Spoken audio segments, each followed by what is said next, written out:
Welcome back into Rounding Third Baseball, episode 300. Unbelievable that we're sitting here at Milestone, episode 300.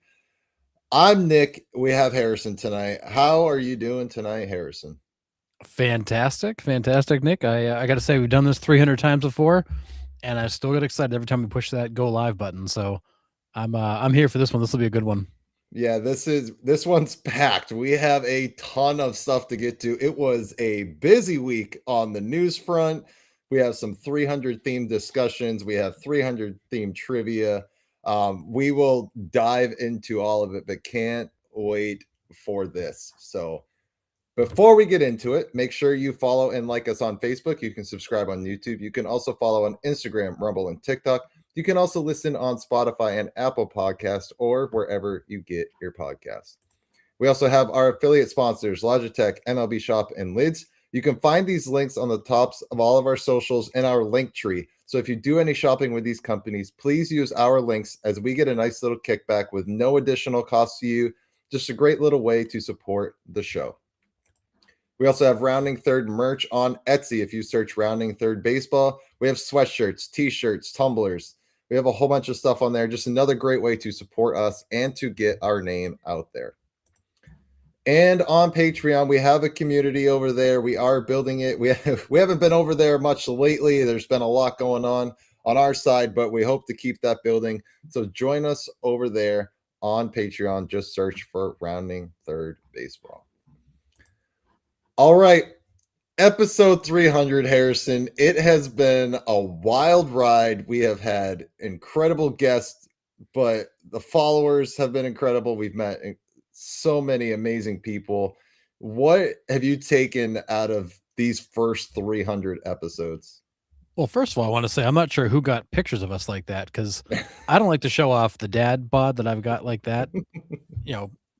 But I mean, I guess if we have to, I mean, my abs look better than that, I think. But what have I taken away from 300 episodes? Holy cow! This has been such a wild ride, and we've met so many great people. Whether it's guests on the show, people in chat, people we've collaborated with. It's been incredible. What started off as three morons talking baseball to nobody, quickly ballooned. Once we figured it out how this actually works, it blew up, and we've met so many incredible people along the way. And here we are, 300 shows into it. I still get excited when we push the go live button.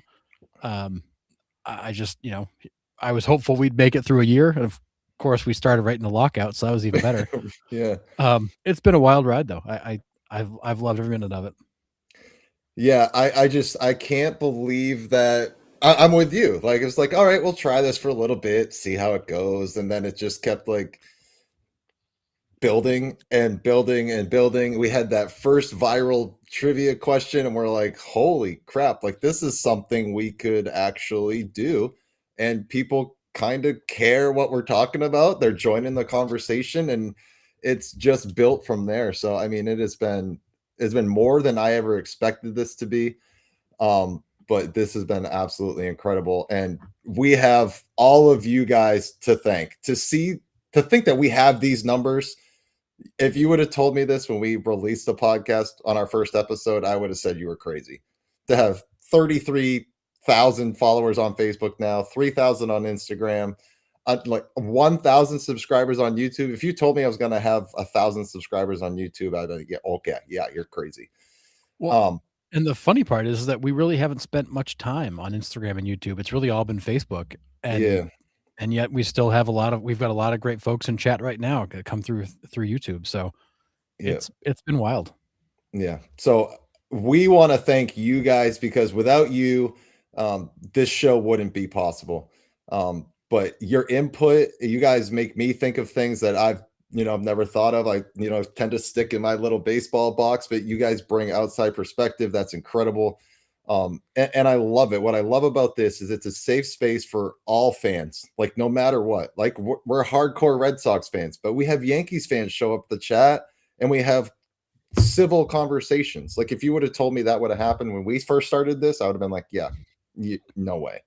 But like there are passionate baseball fans out there that are also realistic, and that's That's the thing that I love about the platform that we have right now. It's been realistic baseball conversation and absolutely love it. So, Yeah, and I don't think we knew that we were trying to create this when we started, but it's been amazing to watch this turn into really just like a place to hang out and talk baseball. Like I think I said it at one of the last shows, like this is Cheers, but for baseball. yep. Um, and I don't think we knew we were doing that when we started. I think we were just kind of messing around, having fun, talking baseball, but quickly realized that like there is an audience for this. There are people that just want to have a place to go to talk baseball, and just happy we were able to create that forum. Yeah, absolutely. And like old followers, and we have new follower tonight. So welcome, Matt. I hope you love it. But yeah, we're just we're grown adults sometimes. Yeah.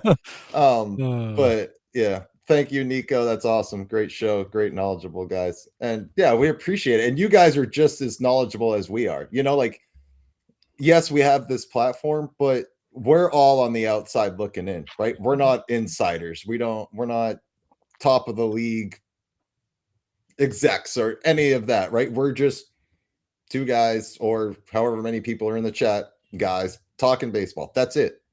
And there's no other place where you can go and do that. And you can become part of the show as a viewer. And we love that. So yeah, it's super cool.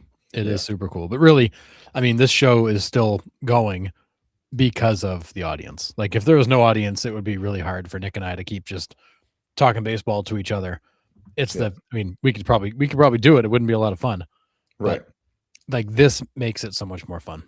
Yeah, and even a few months back, when you were sick, like the chat carried this show. Like it Yeah. wasn't me. Like yes, I was here like manning the controls, but the chat carried that show for 2 months. It was absolutely incredible how they had our back through that entire thing. Yep. They knew what was going on with us. And they were there every step of the way. And we can't thank you enough because that could have been a rough patch for us. And it wasn't. It was smooth sailing. And so we thank you guys a lot. So it's Yeah. not just about us. It's about you too. It's celebrating you guys. Yeah, it is. And that's why we continue to talk about the community. We continue to talk about rounding third as the group, because it's not about you, it's not about me, it's not even about us. It's about this whole community, and that's what makes it so much fun. Yeah. We're just the guys that get to help coordinate it, but Yeah. at the end of the day, it's a place for everybody. Yeah. Yeah. Nick says, gotta love baseball guys getting together as the season ramps up. Thanks, boys. Appreciate that. Flat Cheese says, if this show wasn't interactive, I wouldn't be a viewer. That's the aspect that keeps me Yeah. coming back. And that's what we want. We want you guys to add to the show. So just absolutely incredible. Yeah, we're one of the few live baseball shows you can find. Most of them are all pre-recorded and just thrown out there. Yeah. Like we are live every time. Yep, and it comes with its own challenges sometimes. I get lightning in the middle of a show and I go completely black, but you can still hear me because I have no power and I get on my phone. Like there's so much stuff Yep. that happens, but I love it. So Never a dull moment. all right, we do have a ton of stuff to get into. So let's just dive right in. We're going to start off with the Red Sox Brewers trade. This one kind of came out of left field for me. Mostly because I didn't think the Brewers were going to part ways with Caleb Durbin. So Caleb Durbin, Andrew Monasterio, and Anthony Siegler traded to Boston for Kyle Harrison, David Hamilton, and Shane Drohan. Again, pronunciation, sorry about it. You got to live with it if you're listening to this And podcast. that one can go a couple different ways. Like pick one. Exactly. So first question to you, Harrison, is this a good move for the Sox? I think it's a good move for the Sox in the sense that, Kyle Harrison was a guy that you didn't really have a spot for. He was a depth piece. David Hamilton's one of those guys he's like a 4A player. He's up and he's down, and he's never really had a defined spot. I do think he's got talent. I do think he could fit in somewhere. He just didn't really fit in here. And I like, and I'll admit, when Durbin got traded to the Brewers from the Yankees, I was not high on him. The scouting reports were wishy-washy. The performance in the minors was kind of inconsistent. I was not high on Durbin. Durbin got to the major leagues last year and proved everybody wrong, including myself, that he had it. Like he has something. Now, granted, the advanced metrics on him are not great, but he's a good ball player, and he's proven that he can play at this level. He can play second or third. He's got some flexibility. But more importantly, like he's a gamer. He's one of those guys who's going to go out and do whatever you ask of him. So I like this move for both sides. I think the Brewers get a chance to make sense of David Hamilton. They get a chance to utilize Kyle Harrison, who's still a pretty young guy. The Red Sox get that infielder they need. I think everybody wins. I do too. I think this is a great deal for both sides. This Caleb Durbin is the Red Sox opening day third baseman market. Said it. Yep. I think they are going to platoon Meyer and Romy Gonzalez at second base. Now you have a lefty righty. You keep Meyer kind of off his feet to hopefully get a full season out of him. I think it's Caleb Durbin's job to have at third base. I do have a fear about Kyle Harrison. You know what my fear is? They unlock him just like they did Quinn Priester. Well, and I said it when the Red Sox got Kyle Harrison. Like, I love what he has for stuff. He just needs the right fit and the right pitching coach to unlock what he's got. And I thought the Red Sox could be that place, but I don't mind this trade. And I think you're right. If he goes to Milwaukee and gets that, all these things click, he could be dominant. He could be a really nasty piece for them. And that's what the Brewers are counting on. They're counting on being able to unlock this guy's talent because he has got some stuff. We've seen it. I think it was his first and second year in San Francisco. He was pretty dang good. Yeah. And you're like, this kid's going to be good. And then he's just kind of fizzled out a little bit. But that was the same thing with Quinn Priester. Like really high coming up, didn't really pan out. And then the Brewers unlocked something in him last year and he dealt. So that's my fear there. Nico, this is a great point. You know, incredible how Milwaukee moves so many valuable pieces over the years. Got to think eventually it catches up with them and they fall off a bit. And I'll be the first to admit, we sit here and be like, the Brewers aren't going to be there. This is the year they fall off. And then they go off and rattle season like last year. And just like, well, I don't even know anymore. It was like the Rays for all those years. You know, the Rays only came back to earth last year, but every year you're like, you know, this team can't be that good again. And then they are. And you're just like, where do these guys come from? Yeah. And to back that up, Matthew follows your point. Milwaukee loses coaches and players and just won't go away. And it's just like Friedman in Tampa. You nailed it. Well, and that's why their president of baseball ops or GM, whatever his title is, he was the executive of the year last year for the Brewers. He just continues to pull rabbits out of his hat. I don't know how they do it, but they continue to roll out high level talent from the minor leagues and get by with a dirt cheap payroll. But is it pulling a rabbit out of your hat if you continually do it year after year? I mean, there's something to say about that. Are you just really damn good at doing your job? Probably part of it. I mean, listen, baseball does have wild cards. Like you do have to get lucky on hits every once in a while. But if you consistently put yourself in that spot to unlock these guys and you have the coaching staff to do it, then you're most likely going to hit on more than you're not. And Durbin's a great example of that. He was a guy that, again, the scouting report wasn't great. The advanced metrics weren't great. The stats weren't jump off the page. They took a chance on him because they saw something they liked, and it worked out great. He was excellent for them last year. You know, I do believe that player development is a culture. You have to be an organization that believes strongly in player development, and you have to be geared up for that. Most teams are not. They're geared up to draft guys, get them in the minors, hope they work out, and spin them when they can. These teams like the Rays and the Brewers that have to do this, they are absolutely built for player development, and the system and the cycle is just different. And we've heard that from many of the minor league guys we've had on the show, which, you know, as you go organization to organization, the belief in the minor league systems are very different. I'm with everybody in the chat. I think we are all in agreement that this could work out great for both teams. Somebody said it earlier that Durbin could be that, you know, quote unquote Dustin Pedroia. Listen, he's got a long ways to go before he's Dustin Pedroia like. But he's that dirt dog, plays hard. He plays great defense, which, you know, other than Bregman last year, we haven't really had a great defensive third baseman. Devers was serviceable at best, not great. Durbin's runs saved, I think last year were pretty good. It was like 5 or 6. So that's what the Red Sox have been missing. Their defense the last few years has been not great. And not just at third base, like not great everywhere. Mostly everywhere. You know, minus like center field where Rafaela catches damn near everything. they've been pretty spotty. Yeah. Yeah. So this Scherz up third base. You got Contreras at first. It's we got some consistent guys in those spots, and it's going to be. I'm excited to see how he pans out in Boston because I think he's built for Fenway Park for sure. Yeah, So and this is a excited to see team that. this is a team that has undergone a lot of change this offseason. It didn't feel like it because there weren't a lot of crazy splashy signings, but, like, between all the trades they've made, this is a roster that's gonna look very different this year than last. We're not even going to get the Pablo Wow. Sandoval Matthew, but yes, yes, agree. Yeah, you mean Kung Pao Panda, because he was Kung Fu Panda in San Fran, he turned into the Kung Pao Panda in Boston. I mean, I would too. Have you had the Kung Pao chicken up here? It's pretty good. I mean, and if you got the Kowloon down there in Boston, which is, like, second to none. Yeah, for sure. Yeah. So I just I like it. I like it for both sides. Yeah, So we'll I see. great trade that none of us saw coming. Yep.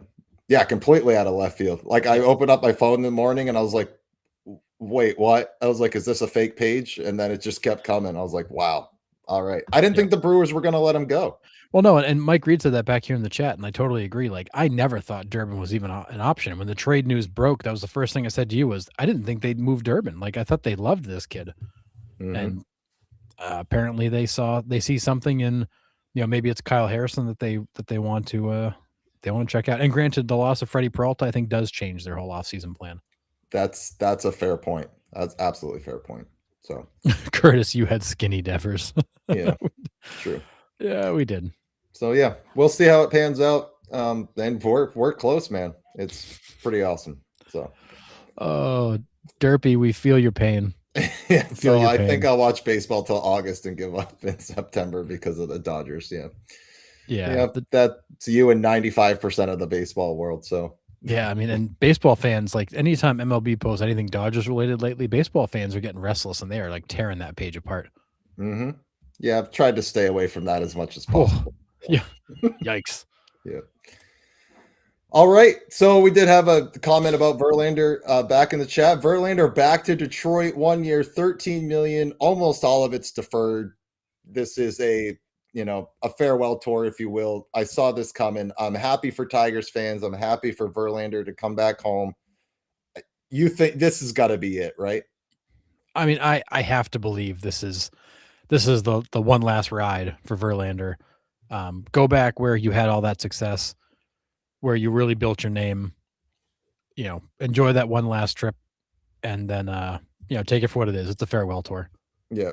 And Joseph, I'm happy for you, right? I mean, Tigers fans have been wanting this reunion for a while. Yeah. Ever since the Mets didn't work out, the Tigers fans are like, just bring him back home. Just bring JV back home. So happy with you guys. Happy for you guys. Um, so yeah, I like the deal for both sides. Maybe he can get 275 wins. And we're gonna get to that because Reese Olson, the Tigers rotation was looking pretty dang good. Now, Reese Olson will miss the season with a torn rotator cuff. Now what? It's, I mean, now a lot of these other moves make sense. Having bringing in Verlander and going out and get Framber Valdez, which we all were surprised by, and you were sitting there going for a minute. You're like, man, they've got too many pitchers, and it's like, nope, never mind. That somehow the issue of having too many pitchers always solves itself. Yep. There's always somebody that gets hurt or has a terrible off year. You're guaranteed to have something go wrong. So now, having Verlander for whatever he is still is highly valuable because this won't be the only injury you sustain this spring to somebody in your pitching staff, whether it's rotation or bullpen, and you're going to need bodies. Yeah. Feels like Scherzer could sign with them too. Seeing it, the lineup would be nostalgic. I mean, he's still out there. Would the Tigers? I think JV's in a little bit better shape than Scherzer is right now. I think Verlander pitched all right last year, and you're bringing him back to Comerica, which we all know is a big ballpark. Yeah, So, and Verlander got no support in San Fran. Like, we went over the none. numbers many times, and he got absolutely hosed out there. Yeah. So, I mean, I think he could run into that issue too here with the Tigers. Their offense is inconsistent Well, ish. ask Scooble. The dude, Right. the dude had so many no decisions because he got no run support. Yeah, but if Verlander's your 3 or 4 starter, you got Skubal and Valdez in front of you. It's almost no pressure for JV to go out there, and Oh, he can beat most third starters around the league still, I think. well, and don't forget you got Casey Mize, who's still in that rotation, who was Right? gonna be the guy and has pitched well with some inconsistency, but has pitched well. He might be your fifth starter this year. Like there's some serious depth there, Yeah. thankfully. Yeah. And Chad, this is kind of what we're talking about. Does Verlander maybe pitch better? There really isn't any Yeah. pressure in him to do much. And yeah, I think so. He can go out there, as the number 3, number 4, whatever. There isn't as much pressure. And Skubal takes a lot of pressure off the rest of that staff to know that he is the stopper. He's the best stopper in the league. I mean, other than Paul Skeens, but he's a league of his Yeah. own. But he's in that category. Like you're in a Yep. 4-game skid, you're never going to have a 5-game skid with Skubal in the rotation. You You're should just not. not. You should No. not. And then when you line up Valdez behind him, you've got two guys that are ace quality back to back. It's going to be hard for that team to go on any sort of long losing streak. Yeah. This just in, the Dodgers buy the Tigers rotation, but we'll pay it in 22.50. Yeah. Oh man. And Jackson Job's return. I forgot about that too late this year. Yeah. I forgot that he was out too, because he was another guy came up really high on the prospect list and looked really good. Look great so yeah, for 2 weeks. yeah. I think the Tigers will be all right. It is the offense for me that I'm kind of, we'll see. Yeah. But if you have a rotation like that, that's going to help you. Pitching wins, especially in that ballpark. So Yeah, oh we'll yeah, see. big time. And especially in that division. That division is not scary. But No. you need the pitching to line up against the juggernaut lineups you're going to face. Yep.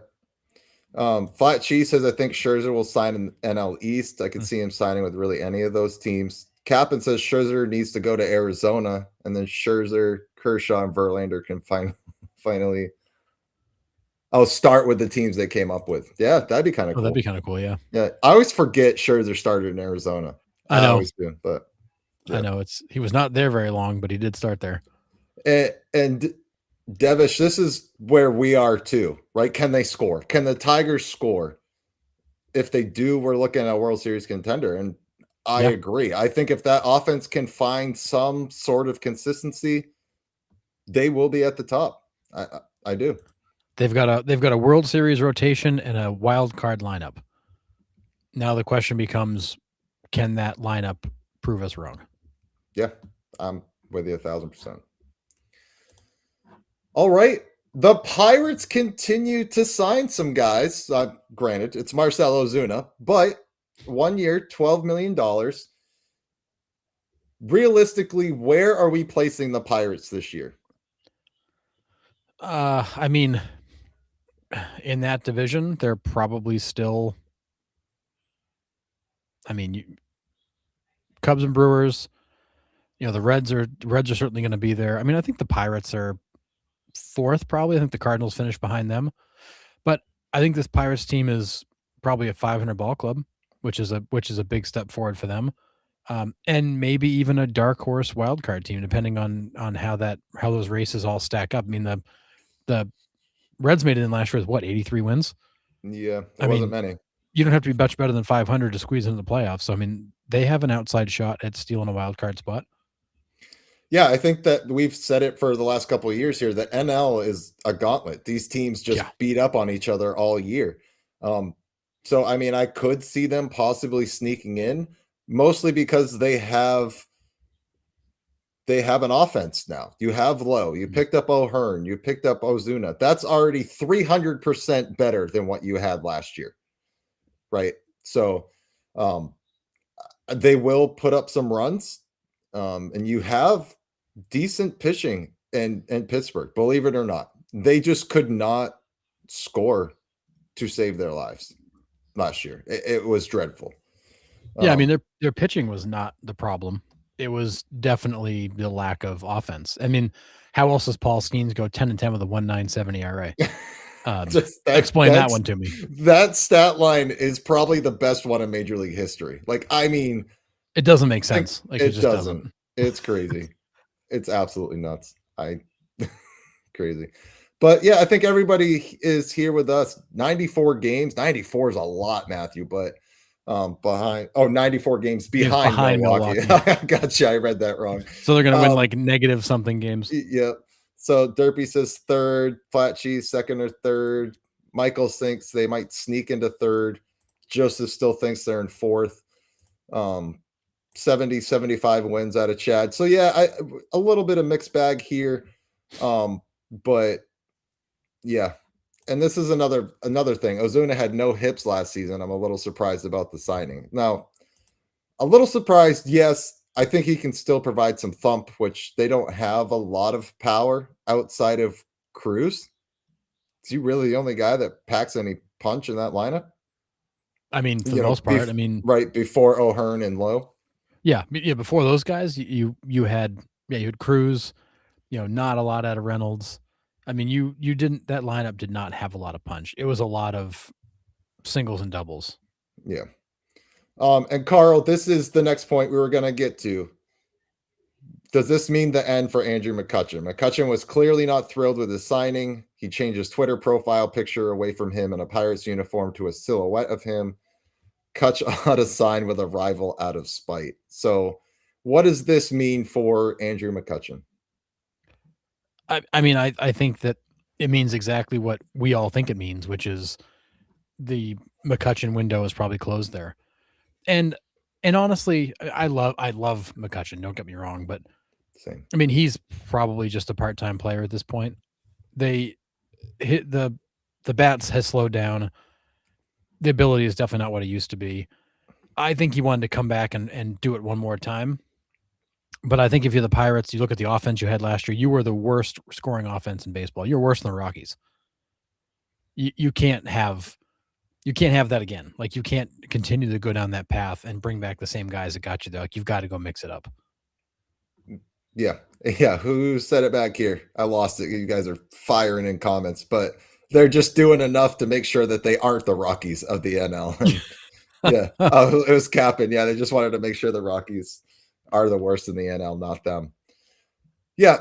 This is what we've been saying the last few episodes. This doesn't fix the Pirates, but this is the step in the right direction. If they want to keep moving forward and eventually become a contender down the road and somehow try to keep Paul Skeens invested in this franchise so he could maybe sign an extension. I know that's a pipe dream for, the cash that the Pirates stole out, or lack of, I should say. This is the first step on what they had to do to make their team better. They had to sign these fringe free agents, if you will, to show the rest of the league that, hey, like, we're not a joke. We want you to come here and play. We want to try to win here eventually. And this is us showing that we're ready to do that. So Are they going to compete this year? No, that's not what I'm saying. Are they going to be significantly better? I think they will be significantly better. I do. Yeah. I mean, again, this was a team that they were in the upper third in terms of runs allowed and dead last in runs scored. This is a team that is definitely going to be better than it was last year. They won 71 games last year, even with an offense that was as putrid as theirs was. A healthy Ozuna is a good move. He's a proven run producer. This guy drives in a boatload of runs. Yep. And you've now got guys in that lineup, O'Hearn, Lowe, maybe you even see Reynolds turn around. They're going to be able to get on base. Right. And you can now get some stuff going because last year they could not sustain any kind of rally. Yeah. Couldn't do it. Yep. Derpy, and I agree with this point. The thing about the Pirates is they don't have relief pitching. They have a nice rotation with the hitters. They can get on base, a little bit of power, and O'Neill will be hurt by the All-Star break, possibly. Outside of Dennis Santana, who throws haymakers in the bullpen, they don't have a relief staff. So I agree, but that's something that you can easily get. I wouldn't say easily, but it's something you can acquire throughout the season is bullpen arms. There's a plethora of them out there. They told Santana to work on his punch outs and he misunderstood them. 1,000%. Yeah. But I don't know. We'll see. Back to McCutchen though. I mean, Charrington Yeah, we lost him real quick. Let's see if he gets back on here. Hey, welcome back. And he's back. Anyways, Charrington said a couple days ago, they'll never close the door on Kutch, and there's always an opportunity he could come back, and they'd be willing to talk to him. The issue is, this is a guy that was basically a zero WAR player last year, hit 239. He gives you something. He doesn't give Right. you a lot anymore. He gives you something. And I think if he's willing to accept a fourth outfielder type role, then yeah, they would probably consider bringing him back. But I think Kutch still believes at 39, he's going to be an everyday guy, and those options just aren't going to be out there for him. Yeah, and I mean, I think that's the realization around the league right now, right? And that's why we're seeing these guys that want contracts until they're 37, 38, right? Because we're not seeing many older MLB veterans in the league because of the amount of young kids coming up and making immediate impacts. It's a cheaper option. They're younger. We have more control. We can build around them. I can't build around a 39-year-old outfielder. Listen, Andrew McCutchen's one of my top 5 favorite players of all time. I love the dude. I love what he does on the field, off the field. Everything about Andrew McCutchen is what an MLB player should model their game after, is him and how he represents himself, the game, on and off the field, like I said. But if you're looking at it from a team standpoint, an organization standpoint, you just can't build around a 39-year-old anymore. That's not No. producing. You just can't. Well, and this is not like it's new. I mean, McCutchen has been a below 1 WAR player since 2020. Like, Yeah. we're going on 6 seasons now of very much average play. He's been an average major leaguer. Great. And and Pittsburgh has brought him back for the last 3 years, and he's given them very average performance. But he's a legend. So you let that go. But at some point you just have to say, look, like, we can't keep paying you to come back here and be basically an average player. Like, we need to get more out of those positions and more out of those ABs. Mm-hmm. Yeah. Yeah. 39-year-old or a 22-year-old is going to hit 220 for them either way. Yeah. And honestly, the 22-year-old is going to be cheaper. Right. Yep. That's what it is. And Mike nailed it, right? When you only have 13 position spots for players, you got to fill them with some talent. And that's unfortunately where we are with Andrew McCutchen. So, Well, and I can appreciate McCutchen feels like he should be allowed to come back as long as he wants because of his status in Pittsburgh, and I think the Pirates are saying, yeah, you can, but you can't come back on your terms. You got to come back on something that makes sense for all of us. right. And I think that Yeah. was what Charrington was trying to signal to him through the media, was basically, look, the door's not closed. We'd love to have you back, dude, but it's got to be the right deal. Yeah. Flat cheese. This is something that we have kind of juggled around as well. And my bias glasses, Andrew McCutchen's a Hall of Famer, but I understand the numbers aren't quite there. But he's actually in my new series that I've been putting out, What Ifs. I actually used him as the Pirates because I asked the question, is he a Hall of Famer if he stays in Pittsburgh his entire career? Now, team longevity, possibly. That was the question I kind of throw out to you guys. So I've been leaving those open-ended because I want you guys to make a decision on it to see how that works out. But Flat Cheese asks, is he ruining his chance of the Hall of Fame by continuing to be a below average to average player? I would say no, he's not hurting his chance. I think I don't think it's hurting his Hall of Fame chance, but what I do think he's doing is he's kind of tarnishing his reputation with the fans. Because fans have now seen 6 years in a row of him being a very average player. Yeah. Michael makes the Now, point he's currently a Dale Murphy at this point. well, and I was just going to say, we've seen many major leaguers do this. They've had these incredible runs of 10 years, and then they finish it off with 5 or 6 just garbage years. And that's kind of what McCutchen is doing. He for a decade he was, the elite of the elite, and for the last 6 years he's been pretty much average to below average. Yeah. And I think this is a measuring stick, Chad, right? You have a guy like Justin Verlander, who is a Yep. lock for the Hall, first ballot, could be even talking about unanimous, possibly. This dude has been a workhorse for 20 years. Yep. Kutch is borderline, so maybe. Um, if Kutch gets in, he's one of those, strung along the ballot for 8 to 9 years and then gets in on the last one. Yep. By that logic, Bartolo Colon is in as well. I think he should be anyways, just because he's got the one career homer. That should have been automatic bid. Well, let's but go back to it's the Hall of Fame. Like, what baseball fan doesn't love Bartolo Colon? I mean, the Facts. guy's like a Facts. cultural icon. Facts. I mean, and he's an icon for men's health and fitness and like all the different things that all the different hats he's worn.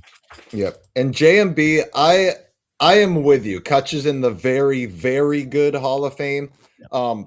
He is in the John Olerud mold for me. Yep. Like very good, very, very good at times, just not quite enough. But I mean, we'll see. We will be talking about Andrew McCutchen because his name will come up in the next few years for sure. Yep. We'll see. Yeah, I like Ryan's point. I don't think he's a shoe in for the museum and gift shop.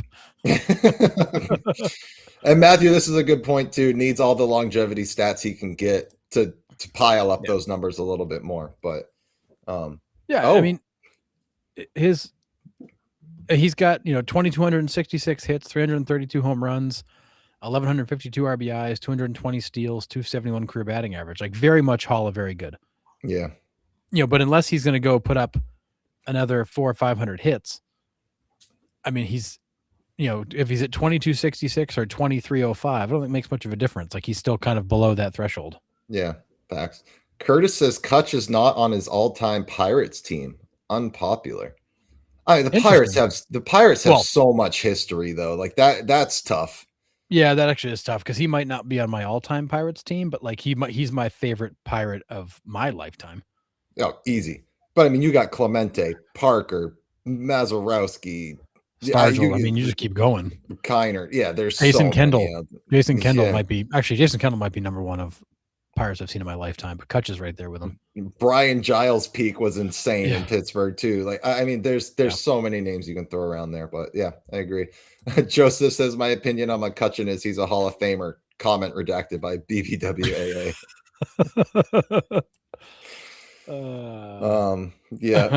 Yeah, that's the shape that Cologne is in. I pattern my own body around. Listen, we all have at this point in our lives, Michael, but yeah.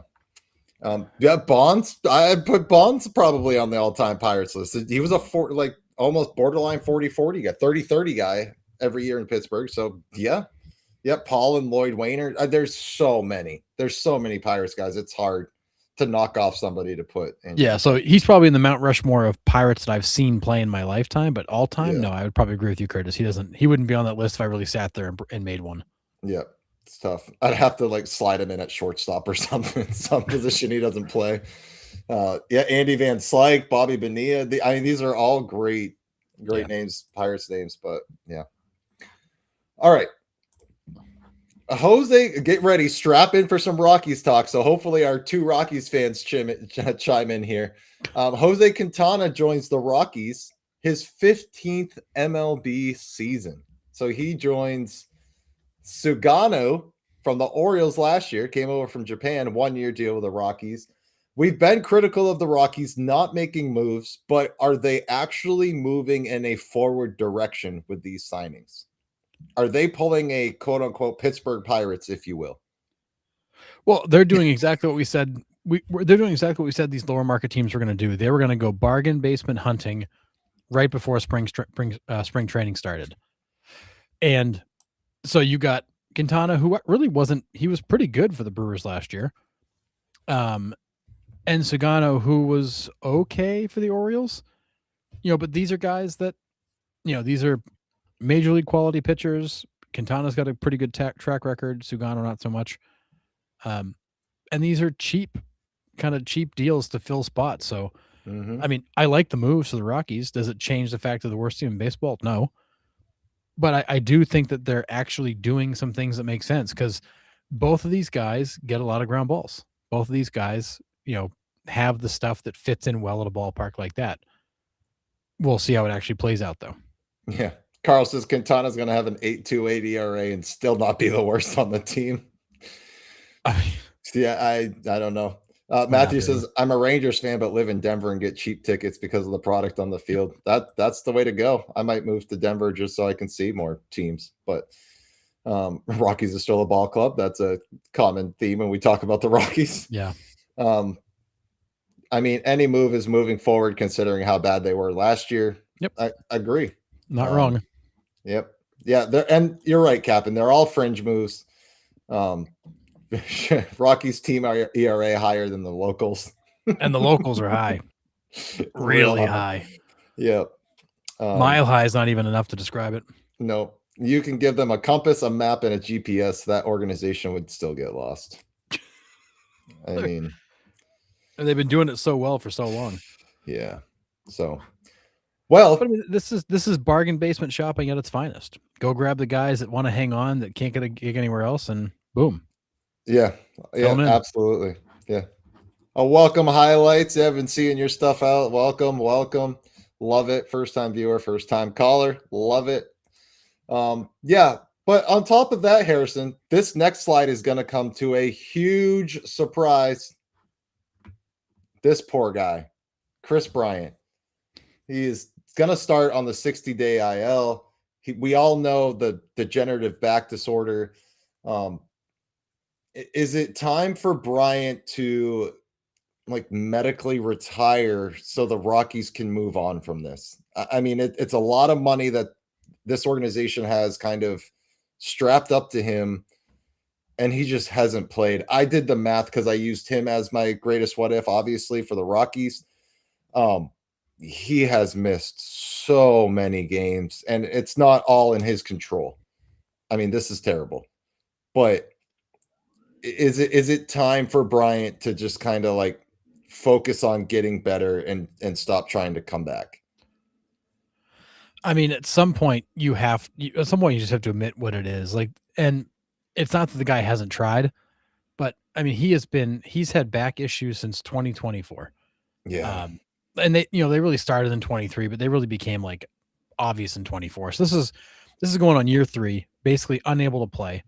And from what I've read, like he's effectively unable to move at many points in this rehab. Like there's no, and this contract goes through 2028. He's got 2 more years after this. Like there's no way we see him on the field for any length of time.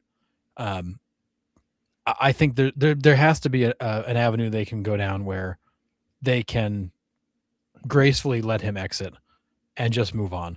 Because the irony of it is, and Michael just said it here in the chat, Rendon in the same period put up better numbers than Chris Bryant, and we rag on Rendon for how little he plays. Now Rendon earns it because he doesn't care. I think Chris Bryant does care. Right. Huge and has a difference there. legitimate injury, but the degenerative back is no joke. And this I believe is a little bit of what Trout has. Yep. And this is Trout's future. And it's not great. No. But there needs to be a way in which this guy can gracefully kind of just move on, because there's no way he's coming back. Could he come back like as a bench coach? I mean, maybe, For but $27 million a year, I don't think so. well, right. But I'm with Chad here. It's time. Forget about baseball. You need to think what your life's going to look like when you're 50 years old. Heck, at 40 years old, right? I mean, I don't have necessarily the stuff that Chris Bryant's got going on, and I already can't move. My knees are junk, my ankles are junk, and I've put my body through hell and back. I don't have a degenerative back disorder, knock on wood. I can't imagine what this feels like every day trying to live. Like it, I appreciate the drive because that's what, these guys are at the top of the game. They got to the highest level. Like they have to have drive. But at some point it's like, hey, I have kids at home. I have a life at home. I'm not going to be able to live my life. Like I can't even get up and go to the grocery store. I can't drive. I can't move. Like it's at some point you have to sit back and kind of reevaluate and make a decision from there. It's tough. I'm sure it's not an easy decision.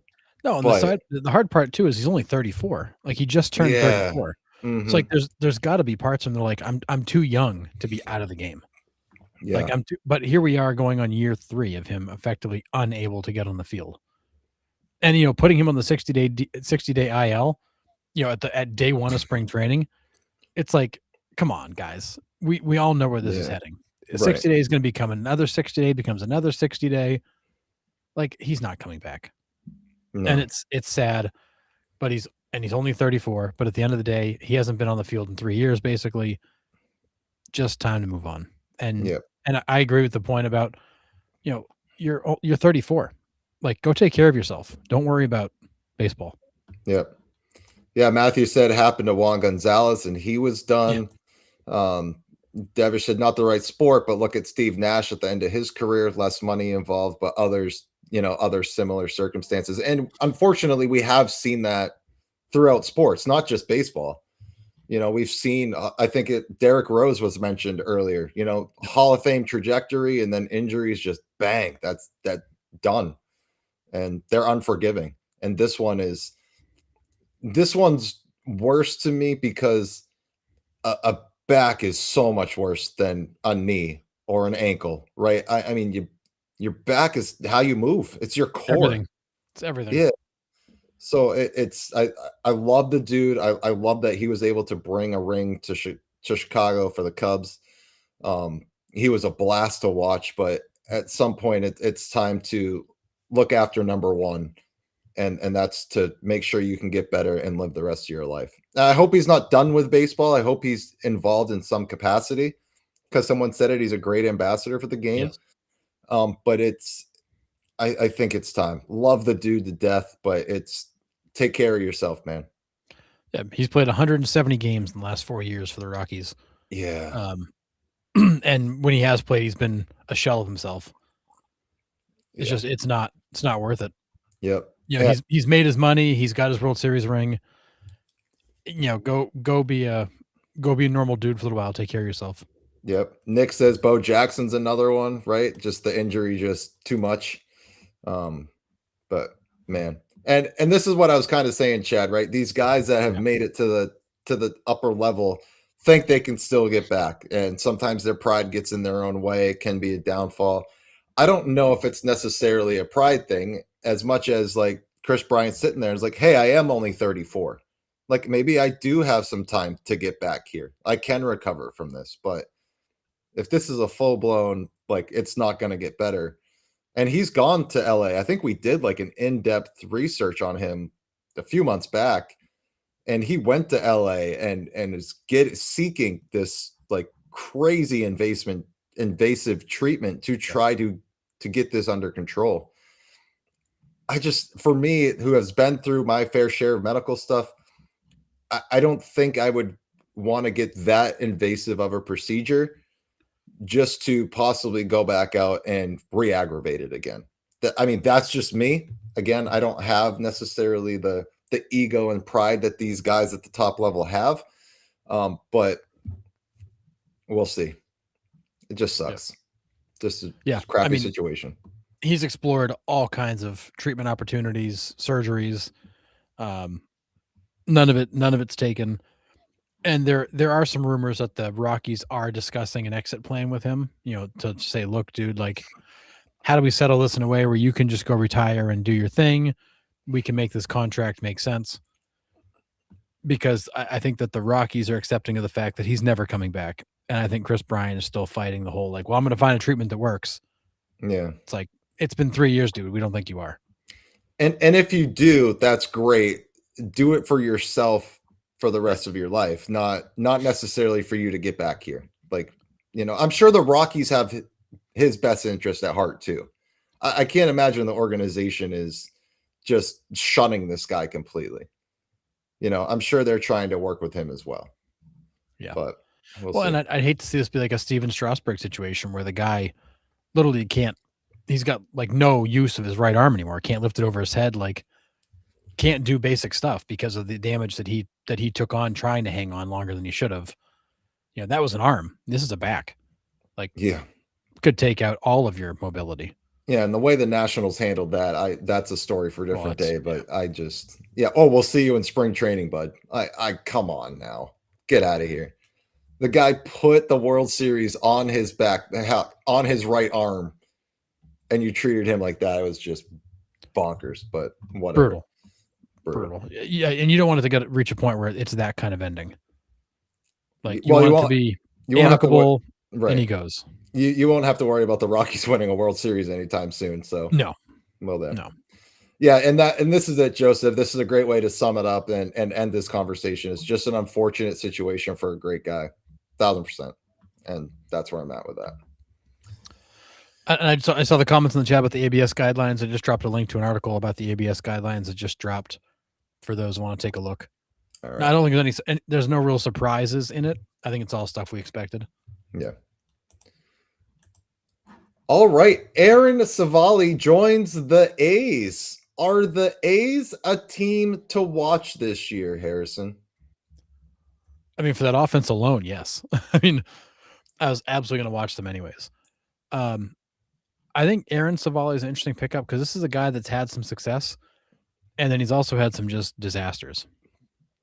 And I don't know what you get out of him, but what I will say is this is a guy that's proven he can pitch at the big league level. He's a depth piece. He's an arm. I like the fact that there is movement here. There's something. Does he move the needle for you? Probably not. But there is absolutely some momentum to try to build a pitching staff. But this offense is going to have to carry them. Oh, yeah. And we said that for, we've been saying that for the last year and a half. The offense alone is worth tuning into. They're absolutely electric. I found myself glued to Oakland. Slip up. Oof, Sacramento. I keep doing it too. It's bad. Offense, yes. Pitching, hell no. I mean, that's where it is, Curtis. 1,000%. Yeah. When they're batting, gotta watch it. When they're pitching, don't gotta watch it. Yep, turn it over. Joseph personally thinks second place in that division's up for grabs. I'm with you. AL West again, coin flip for me. I think the Mariners still have the top spot. They have the staff, they have the offense. And the ballpark is definitely it. The ballpark's tough to pitch in. I think we looked at it. Severino splits on the road. He was actually pretty decent. Very good on the road. He was not very good at home. No, I mean, just the ball hit in the air is gone in Sacramento. And yeah, that place is a launching pad. When we saw the balls flying out in April, we were like, oh God, we are in for a long summer. Yeah. Long summer.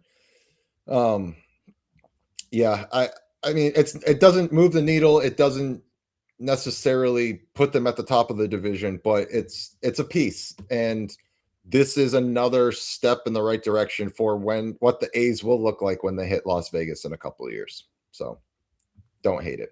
Yeah. Again, I love the momentum. I love the fact that they're doing some things. They got a minor league system full of young guys. Not as much pitching as they'd like, but this team's going to hit Vegas in a couple of years and be a very different looking ball club.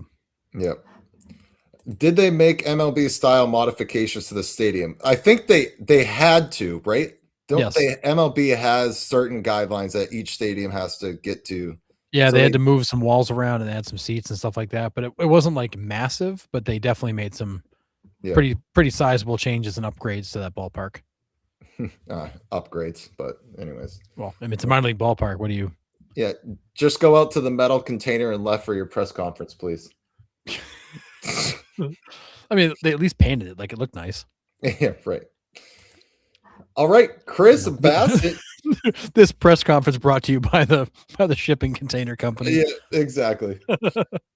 Chris Bassett changes bird logo, signs with the Orioles, 1 for 18.5. Does this help at all with the pitching issue? I think yes. I think Bassett proved he's got something left. He can be a very effective starter. Is he a game changer for the Orioles? No. But I think he definitely slots in and fills one of the gaps they had. I'd still like to see the Orioles with more pitching, but I do think Bassett helps. Yeah, I agree. I mean, at this point, any arm is better than the arms that they got because they've got nothing in that starting rotation. Said it last show. You have Eflin at the top. You have Boz again. I don't English. injury questions. You got Kyle Bradish, injury questions. So you're thin in the starting pitching, and then you have injury questions on top of that. Like, you got to get some more arms in there, because where are they coming from? So Bassett's here. Do they now turn and look at Zach Gallen? I think Zach Gallen could be a sneaky good pickup for whoever ends up getting him. He's going to be motivated. A change of scenery will be good for him. The stuff is still good, and his second half was good. I mean, he was really good in August and September last year. Whatever he was dealing with, he figured out. So I think Gallen will be a great addition here. I think Gallen is still asking for too much. Yeah. Given the year he's coming off of. Yep. And I'm with you guys. I think the O's are still a fourth place team. Joseph says between the O's, Jays, Yanks, and Sox, somebody has to finish fourth in that division. I think it's them. I will say Fangraphs put out their predicted standings. They had the Yankees in fourth. Yikes. Do they have the Rays finishing ahead of the Yankees? No, the Rays were in fifth, but the Yanks were fourth in that division. Wow. It was Jays, Sox, O's, Yanks, Rays. Yeah. Wow. Mike Reed also has them in fourth. And Matthew, why did they trade Grayson Rodriguez? This is a question we've thrown around as well. For us, we think that they almost kind of gave up on it.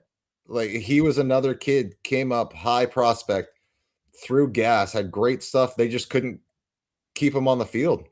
And if you're going to get a guy like Taylor Ward out of the deal, then yeah, ship him out. We haven't had any luck with him, so you can go ahead and try Anaheim. Yeah, I mean, Rodriguez, he looked great in 2024, but he got through all of 20 starts and 116 innings before he fell apart. Missed all of last year, obviously. And I just think for the Orioles, looking at it as he's got great stuff, but how much can we rely on him? And right. I do believe the Orioles had thoughts they would go find more free agent pitching, which they didn't, and that could come back to bite them. Yeah, I agree. But they have less than zero pitching, and we got that point too. And we were when that deal went down, we were like, man, like, for a team that is hard up for starting pitching, yes, you also needed some thump in there. Yep. But yeah, it was a head scratcher to us at the moment too. So we'll see how it plans out. I mean, hey, you got Taylor Ward, you got Pete Alonso, that you just added a possible 80 to 85 home runs, right? Yep. In your lineup. And that is something that Gunnar Henderson had a down-ish year for them last year. They thought he was going to be putting up the 35, 40 home runs a year. Putting 85 home runs in that lineup does help the Orioles, but it doesn't help when they're giving up 100 home runs in that same amount of time. So yeah, I mean, that whole lineup had a down year. I mean, you lost Tyler O'Neill for a huge part of the year. Shocker. Cedric Mullins completely disappeared. Adley Rutschman had a down year. Henderson had a down year. I mean, everybody had a down year. That whole offense slumped together. Yeah. And if that offense, if the existing players recover even a little bit, and then you tack on Ward and Alonso, yeah, you're gonna have to win a lot of games 10-8. But that lineup could potentially do that. Right. Agree. All right, Miles Mikolas to the Nationals for 1 year, $2.25 million. Cool. I mostly wanted to put this in here so I can just put him in the reflecting pool. Not really news here, but anyways, moving on. But it's a great example of the bargain basement shopping. Mikolas wants to pitch, couldn't find a gig. The Nationals said, "Hey, come here for cheap money. We'll give you a shot." Okay. And I agree with Mike Reed's comment. Like, if he pitches well, the Nationals will spin him at the deadline for other parts. Yep. Yeah, that's all. If he pitches like crap, you didn't pay much for him. Whatever. Right. Exactly. Yeah, this is a little bit more than league minimum at this point. So I mean, yeah, that's for a starting pitcher, that's crazy cheap. Yeah. Jordan Montgomery back to the Rangers on a 1 year deal. Again, what are we expecting out of Jordan Montgomery, and what are we expecting out of the Texas Rangers? And Harrison gave me props for this Photoshop before the show, so I just wanted to take a minute to take this picture in. But It's What are your classic. thoughts on this and the Rangers? Um, I'm a firm believer that Jordan Montgomery's done. I think what happened in Arizona, the way he fell off, the way he got hurt, I don't think he's got much left. And this is a guy, honestly, who most of his career has been pretty average at best. So I don't expect much of anything from Jordan Montgomery. He's riding off of really kind of one good year. And that wasn't even a great year, it was a good year. I don't think he moves the needle. I don't think he does much for the Rangers. I still think the Rangers pitching staff is really good. I don't think Montgomery does anything for them. I think he's a cheap depth piece in case somebody goes down, because we know injuries love the Rangers and their pitching rotation. And I think he kind of fills in that kind of flex role they had last year with Corbin. So cool. But Yeah. I still think Texas is lacking any offensive punch. Yeah, I'm with you. This doesn't really move any needle for me. Obviously, 1 year deal. It's just kind of a filler stopgap. Coming off an injury, I don't know what happens. But yeah, we'll see. That Rangers team's a big question mark to me, and I think if they're not careful, they finish fifth in the AL West. Yeah, that team to me is a giant black box. I don't understand what's going on there. You got no offense. You traded a couple of your key offensive players away who didn't have terrible years, but they weren't great. And backfilled them with kind of nobody. You flipped Nimmo for Simeon because apparently Seager and Simeon can't get along. You dangled Seager out there, then took him back. You brought in Mackenzie Gore when we all thought you were rebuilding. I don't know. And you are the Atlanta Braves 2.0. You can't stay on the field with your young guys that you have. I don't know. Yeah. Big question mark for me. I don't have high hopes for the Rangers, but they could surprise us. Yep, agree. Spencer Schwellenbach hits the 60-day injured list for the Braves. The injuries continue. Will this be the trend still for the Atlanta Braves? Yeah. Yes, it will. It just seems to be what they do. You've you've lost Schwellenbach already, literally like day one of spring training. There were rumors that Ronald Acuna Jr. got hurt during the halftime show, which I thought were hilarious. Yeah. You got people falling on ice. I mean, I don't even know what to do with the Braves. Like if there's a weird way to get hurt, the Braves have found it. Yeah. Brandon, I'm with you. The only way the Braves don't get hurt in 2020 season is if there's a lockout. And the organization's like, listen, don't move off your couch. Don't move. Don't go to the grocery store. Don't do anything. Don't even step outside your house, please. Because apparently that's how Kim got hurt, was sliding on ice and whatever. Yeah, I mean, you lose Ha-Seong Kim to falling on ice, and not like for a few weeks, like for a few months. Yeah, like it's not even like it's a minor injury. If I'm Alex Anthopoulos, I'm going to ownership to get a budget line approved for bubble wrap. And like these guys after games are getting wrapped and sent home.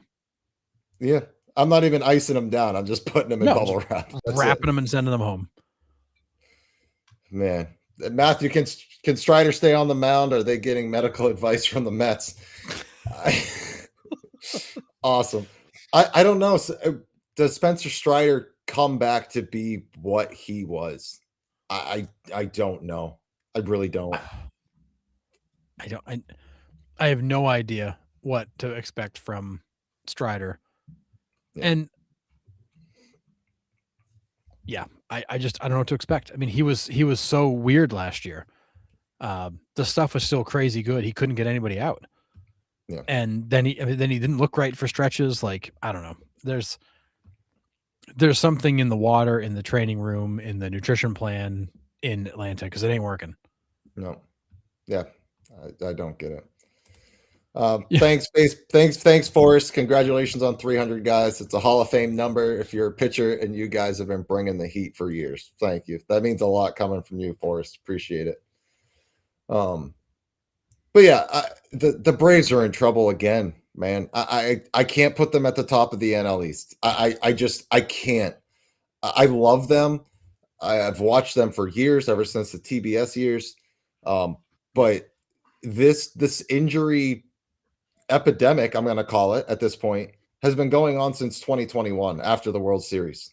They have not been able to right the ship from the injuries. I I hate it because we have a ton of Braves fans that listen and watch this show, but I can't with good faith put them at the top of the division. I just don't think that they're going to have the roster you're thinking that's going to be there. I don't think they're going to be there all year. They never are. Well, that's the frustrating part. Is I've been a huge fan of Anthopoulos since he took that role.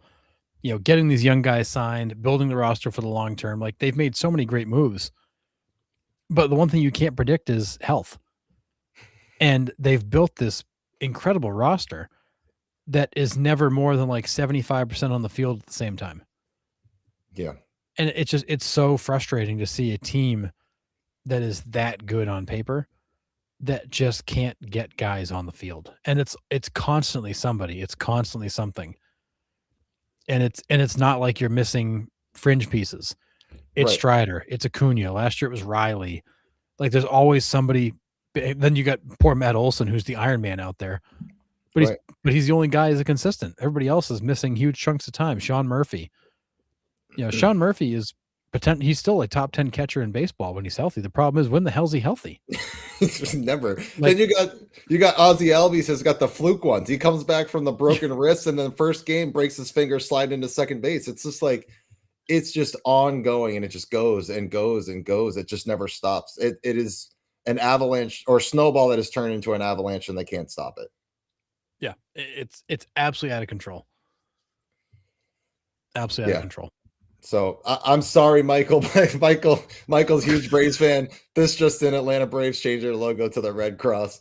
I mean, I feel bad. I really do. I love the Braves. I love everything they're about. But that was the risk, like you said, when you signed all these guys to long terms. It was going to be one or the other. This is an absolute genius move, and these guys are going to be in the World Series for the next 5 or 6 years, or it's going to be an absolute disaster. Yep.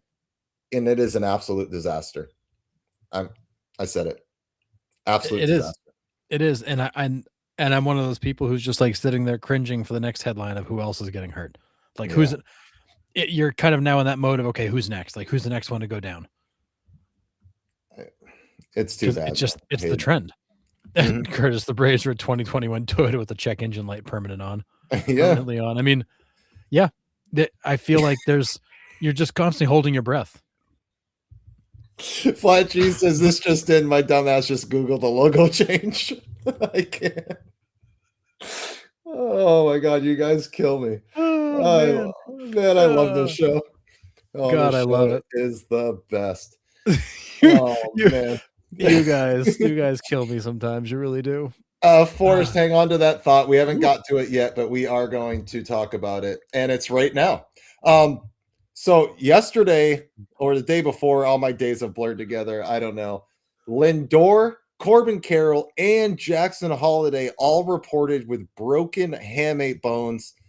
Lindor's thinking about surgery. I think Carroll's going in for surgery, and I haven't heard about Holliday yet. I'm pretty sure I just heard Holliday today is also going in for surgery.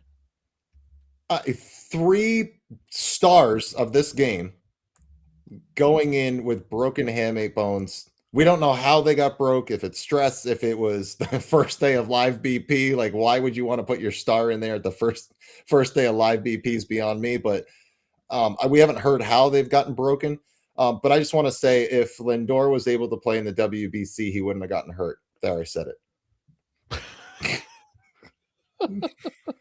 Well, and the funny part is when I saw this break, I had to start laughing. All the screaming and crying about like can't get him insured and blah blah blah, and the dude immediately breaks his hamate bone in spring training, and you're like, well, there you go. That's why they wouldn't insure him. I mean, I had to laugh at the irony of that breaking like 2 days later. Yeah, holy crap. Flat Cheese says Lindor will need surgery. He'll be back around opening day. Yeah. Also, all these guys are going in for surgery on it. It looks like, and the timetable for all of them is kind of a question mark. It's this is one of those where it's a 4 to 6 week timetable, which puts you like right at opening day.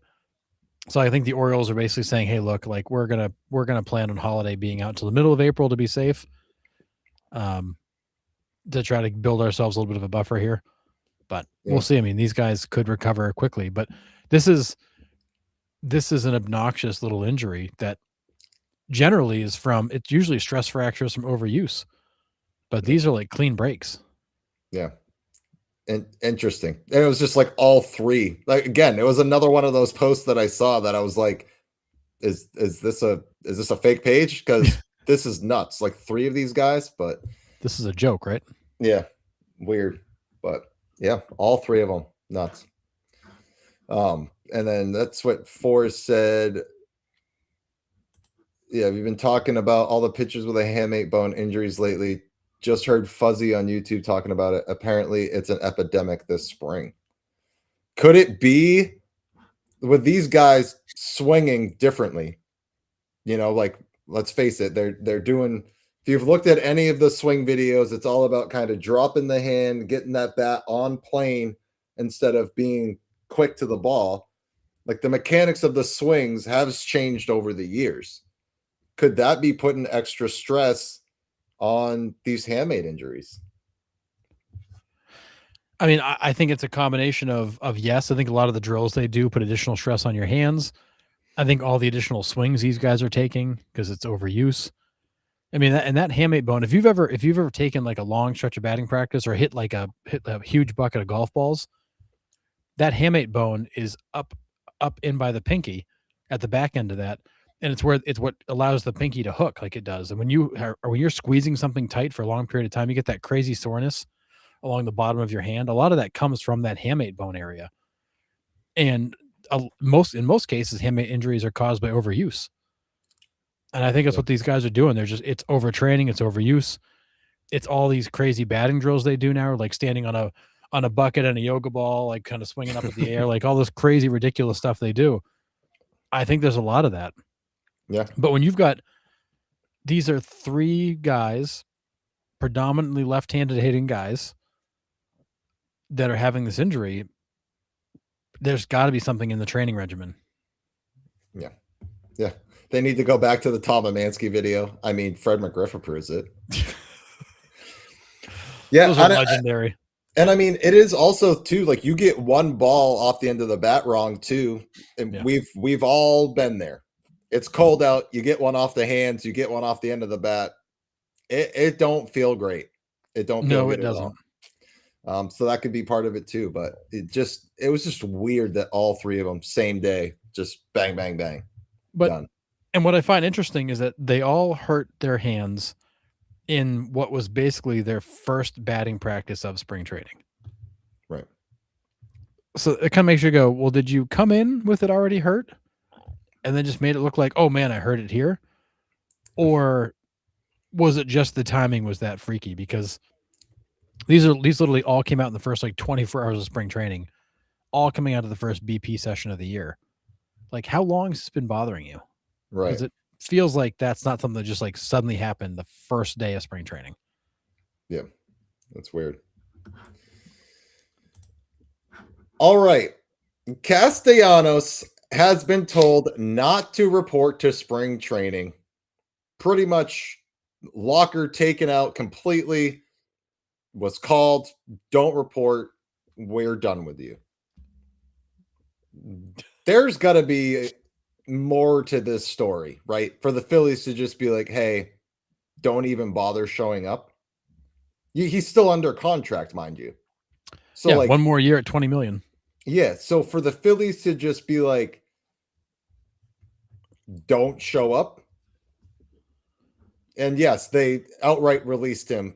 Right before we came on, we saw that report that they outright released him. But what was going on with Castellanos that the Phillies were just like, don't even bother.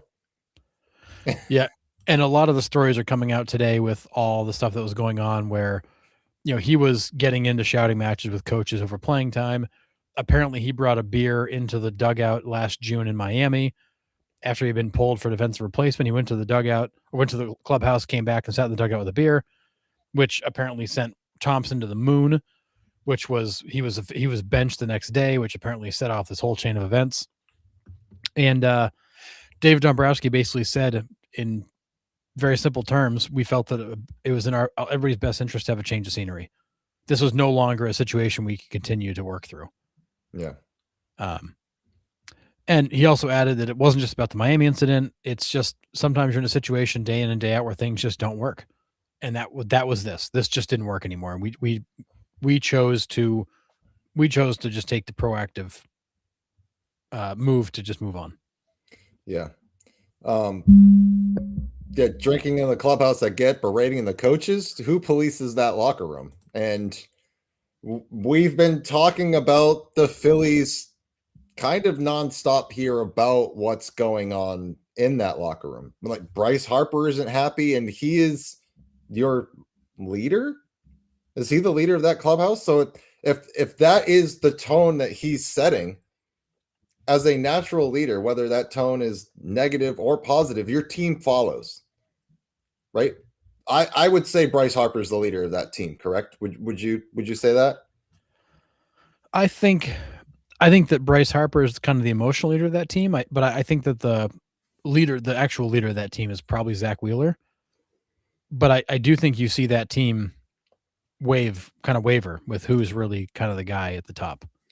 Right. But I mean, Bryce Harper is one of them. So if he has if he has a negative attitude, it is going to, seep down into the others. Right. And that could be part of it. I mean, or it could just be Castellanos by himself. Again, I don't know. We're not in the clubhouse. Don't really know. Just speculating here. But the Phillies are an emotional wreck right now. Yeah.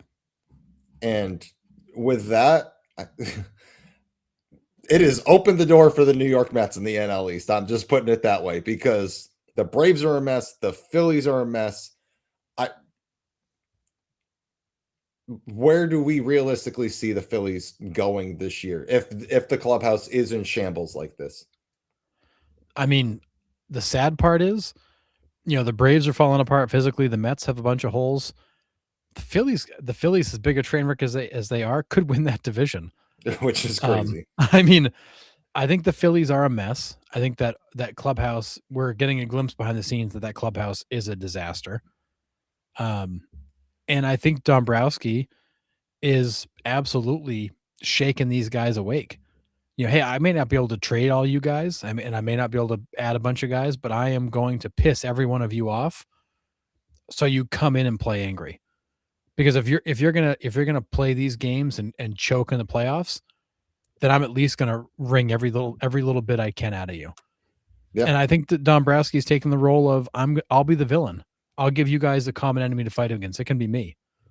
Right. But I need you guys to actually wake the hell up. Because you guys have sleptwalked for the last 3 seasons. Yeah, fix it. Matthew, this is a good point. Schwarber could be too. But then he backs that up as that wouldn't happen with the right leaders in there. So he kind of agrees with us. Chad says just keep Manfred out of the locker room and make Harper take a nap. He might be fine. Mike and says, we've said it before too. Like Harper is an incredibly immature guy, very emotional, very immature. He's a tough guy to build a team around. Yeah. Yeah. Marlins winning the East. John Temple says Mets better run away with the division. And Silic says having a good clubhouse leader goes a long way with such a long season. And that's what it is.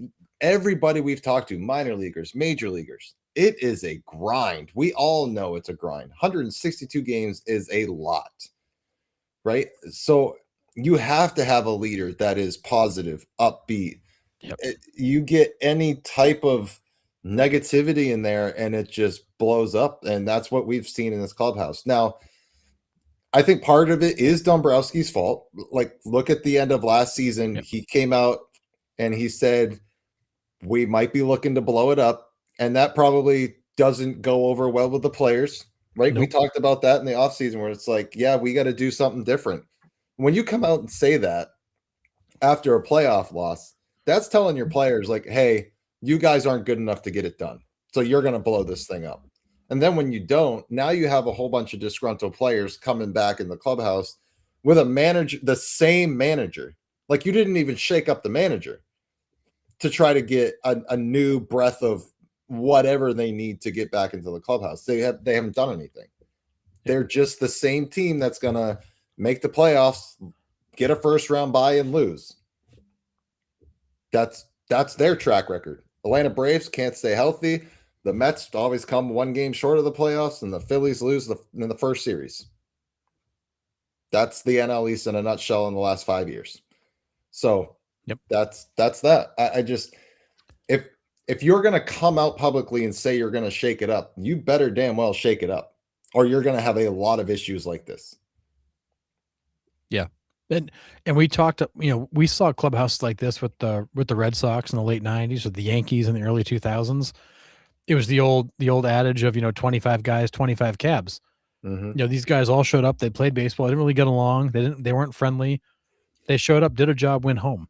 Like, there was no culture, there was no camaraderie, there was no anybody having anybody's back.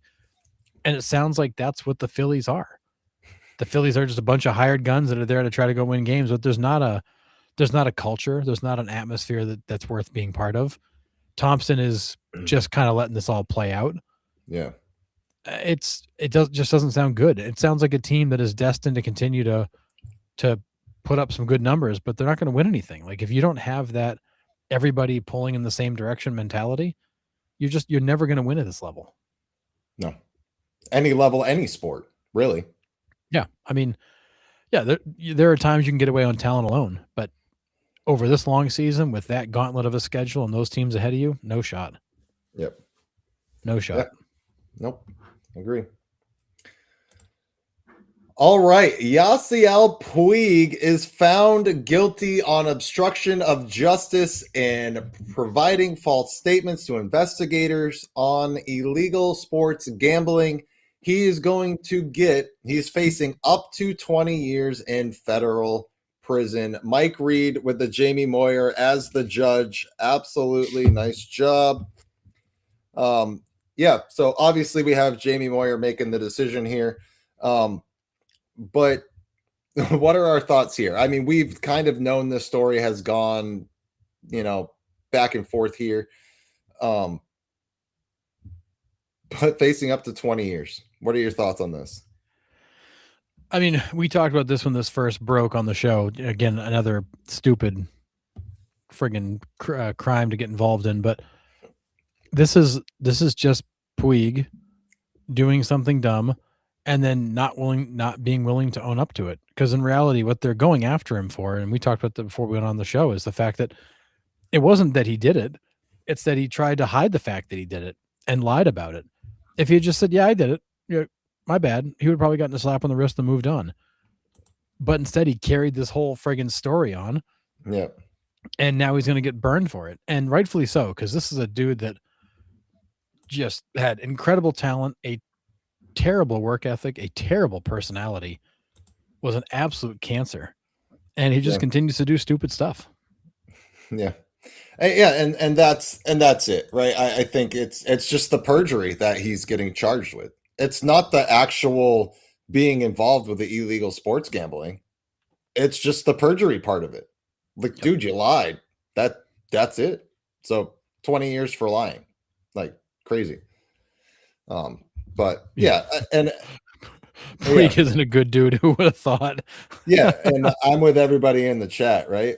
Carl says Puig's a strange human being, talented as hell, but he's not. The bat licking was weird, but this is stupid. Yeah, the bat licking thing I never got. That was the weirdest thing I've ever seen.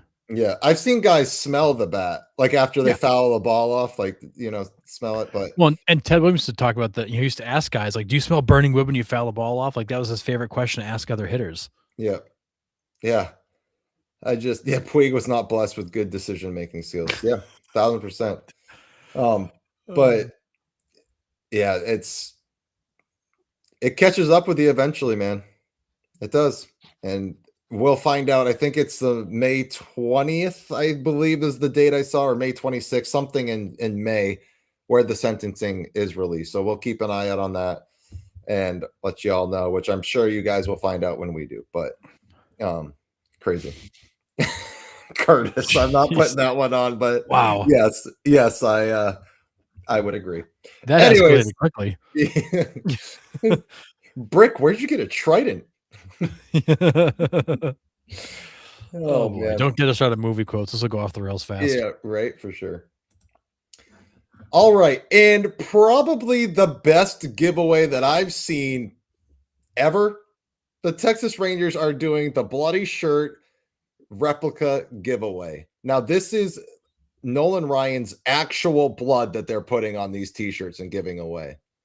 Just kidding. But Yeah, I was gonna say, wait a second, I missed that part. he has to bleed on every single shirt as they hand them out. No, but this is incredible. How awesome is this? I love this. This is my favorite giveaway ever. And like, Ever. I want to fly to Texas and get tickets just to get this shirt. Because I've already booked my trip. yeah, if they don't sell these in like online or on the team store, I'll be so disappointed because everybody should have a Nolan Ryan bloody shirt. Yeah. Look, I love this so much. Hell yeah. And I need a one in large right now. Yeah, Bo like that knows is no such an iconic shirt. I mean, we baseball fans would go crazy for those. my socks need to do a bloody sock giveaway. God. Yeah, I want this 1,000%. My trip's already booked. Let's go. Yeah, that's amazing. Yep, love it. I can't think of another giveaway that's any better than this, really. Yeah, what's going to happen is the fans are going to go to the game. They're going to get the shirt. They're going to turn around and sell these things on eBay for a boatload of money. Idiots like me will be paying them for it because I want the shirt. Yep. It's going to be awesome. Yeah. I just want to go out in public and be like, dude, you're bleeding. Like, I know. Just walk around like a badass. Yeah. Me and Nolan, you don't get it. Yeah. Love it. All right, we are going to turn the page, and since it's episode 300, we have some 300 based MLB topics that we are going to discuss. The Rockies need to do a team giveaway. So, I saw that comment pop up, and I couldn't help it. You're on fire tonight, Flat Cheese. I love it. Yep, do it. Yeah, so here we go. 300 based MLB topics, and we can just kind of throw them around. Some of them are like, would you rather? What's harder? And others are just kind of some interesting stats. So here we go. What milestone do you think is harder to reach, Harrison? A 300 career average or 300 career home runs? Oh, in general or in today's game? Yes. I love how you do that when I ask a question. I think it, but because I mean, it's two different answers, really. So I mean, do both. Okay. I mean, actually, I'm gonna just discount everything I just said and say that even in today's game in the past, I still think the 300 career average is harder. You know, squaring up a ball 300 times on a guy throwing 90 plus, that can be done. But to do that 3 times out of 10 over and over and over again, that's really hard. So I think today now more than ever the 300 career average is harder, but I do think over the history of baseball the 300 career average is harder. Just because it is so hard to get 3 hits at every 10 at bats repeatedly. Yeah, I'm with you. I think I think I looked it up before he came on. It's like 167 people. I could have just made that number up. I think I still have it here. That have achieved 300 career or more home runs. 165 people have achieved 300 career home runs or more in their life.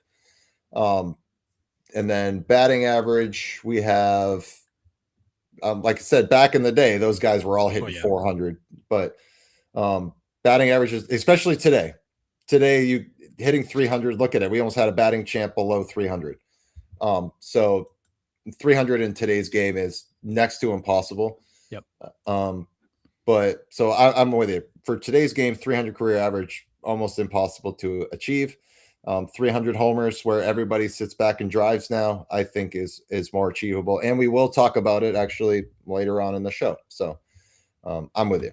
So 300 career average, it's pretty unanimous across the board here. Yeah, and I agree with John Carter. You take out everything before 1940 when everybody hit 300, it seemed. And I think your stats look way different in terms of like number of people all time that have done it. Yep. Because 300 career average is challenging. Yeah, and Michael backs that up. Before Yeah. 1950, 300 homers. After 300 average. Yep. So Totally. yeah, and then everybody's with us. Yep. All right. These are players with exactly a 300 career average post 1960 with a minimum of 2,000 major league at bats. So Roberto Alomar, Freddie Freeman, obviously that can change. Michael Young, Pedro Guerrero, John Kruk, and Reggie Jefferson. Oh, Reggie Jefferson with the Red Sox. He was so infuriating. Yeah. But these are all players right now with an exactly 300 average. So thought that was pretty cool. So obviously Roberto Alomar in the Hall of Fame. Freddie Freeman, he's a Hall of Famer, He's right? heading there. Yep. Yep. And that's it. I think John Kruk should be in the Hall of Fame just because he's John Kruk, but obviously not baseball wise. But yeah, all guys with exactly 300 average. So it was kind of cool to give these guys a moment in the rounding third spotlight. So pretty cool. Yeah, Pedro Guerrero sighting. Yeah, Reggie Jefferson. Damn, it's amazing to me with Reggie Jefferson. Like, he was such a good hitter, but yet he never really stuck anywhere. Yeah, and didn't really play that much either, which is also crazy. Yeah, Reggie Jefferson threw me off.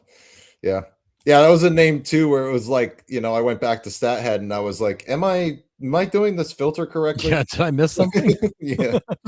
Good old Reggie Jefferson. Which I still could have. Disclaimer, but yeah, pretty crazy. That is wild. Yeah. Would Freeman wear a Dodgers hat or Braves hat in the Hall? Dodgers. Yeah. It's man. He's got a World Series with both, right? He's got a couple now in LA. Yeah. Well, actually, he was on all three. Or right in 2026. Well, right. So he'll have 3 in 2026. Yep. John Kruk doesn't meet the minimum testicles requirement for the Hall. Oh, it's brutal, but wow. Okay. Yeah, Freeman already said he's going to retire a Brave. That's what kind of gave him a shot. Yeah, that would be pretty cool. We'll see. I would love to think he would do that, but I think when all said and done, he's going to be remembered as a Dodger. I mean, I know he was in Atlanta so much longer, but with what he's done in LA, and they're gonna win at least another couple before he's gone. Yeah. Oh yeah, for sure. So I don't know. We'll see. Forgotten players to reach multiple 300 milestones. Thought this was kind of cool. You probably have heard these names before, but we've brought this guy up a few times. Reggie Sanders with 305 career homers, 304 stolen bases. I don't think we talk about how good of a player this dude actually was. No, and I did him as a Who Is That Guy a few weeks back, I think, and mentioned the fact that he's one of 8 guys to be in that 300 club. And I honestly never realized he put up those kinds of numbers. Yeah. No. It's because he bounced around. Like, he just didn't hold a job on a team for that long. He was bouncing around everywhere. Insane. And then Bobby Bonds, 332 homers, 461 stolen bases. I think he's overshadowed by Barry. I mean, yes, we do talk about Bobby, right? But not as much as we should. Like, he was a damn good ball player in his own right. Yep, he was. And with all the, with Mays and his son and all that, like, he's like the third wheel in that group, and had a really good career himself. Yeah.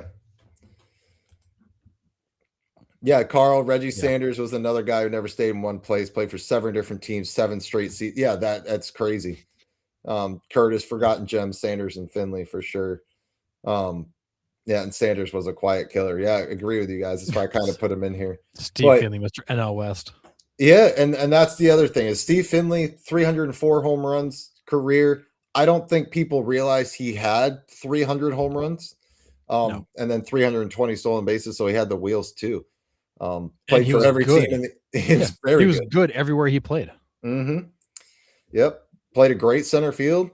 Um, just solid player again that nobody talks about. So, Yeah, another good point, Ryan. McCovey helped overshadow Bobby Bonds too. yep, he would do it for Yeah, sure.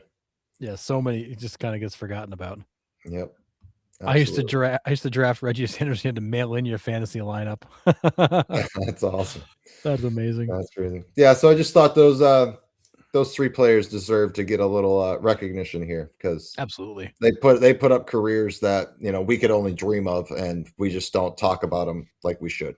The damn No, good ball players. no, it's very true. Yep. Maybe forgotten pitchers to reach 300 saves. Doug Jones, he's 29th in saves with 303. Houston Street, 21st in saves, all-time history, 324. Roberto Hernandez for those White Sox in the 90s, 326. And a lot of people don't realize that Jonathan Papelbon is 11th on the all-time saves list with 368. Yeah, I always forget how far Papelbon is up that list. I mean, he had some incredible seasons, but he's also a certifiable nutcase. For Um, sure. and the fall off was fast with him. It was fast and it was ugly. Mhm. Yeah, I never would have guessed he was 11th. I mean, I knew he was up there Yeah. ish, but I never would have guessed 11, like just out of the top 10. And Carl, I'm with you.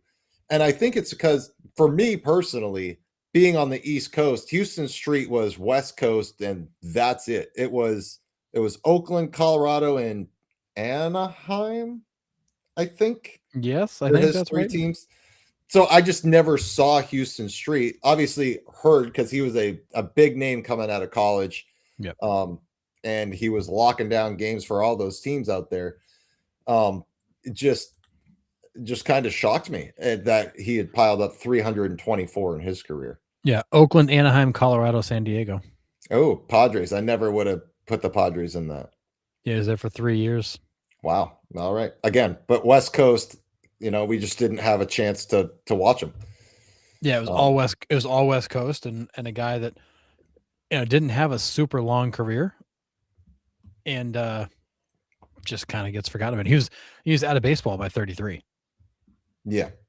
So which is crazy.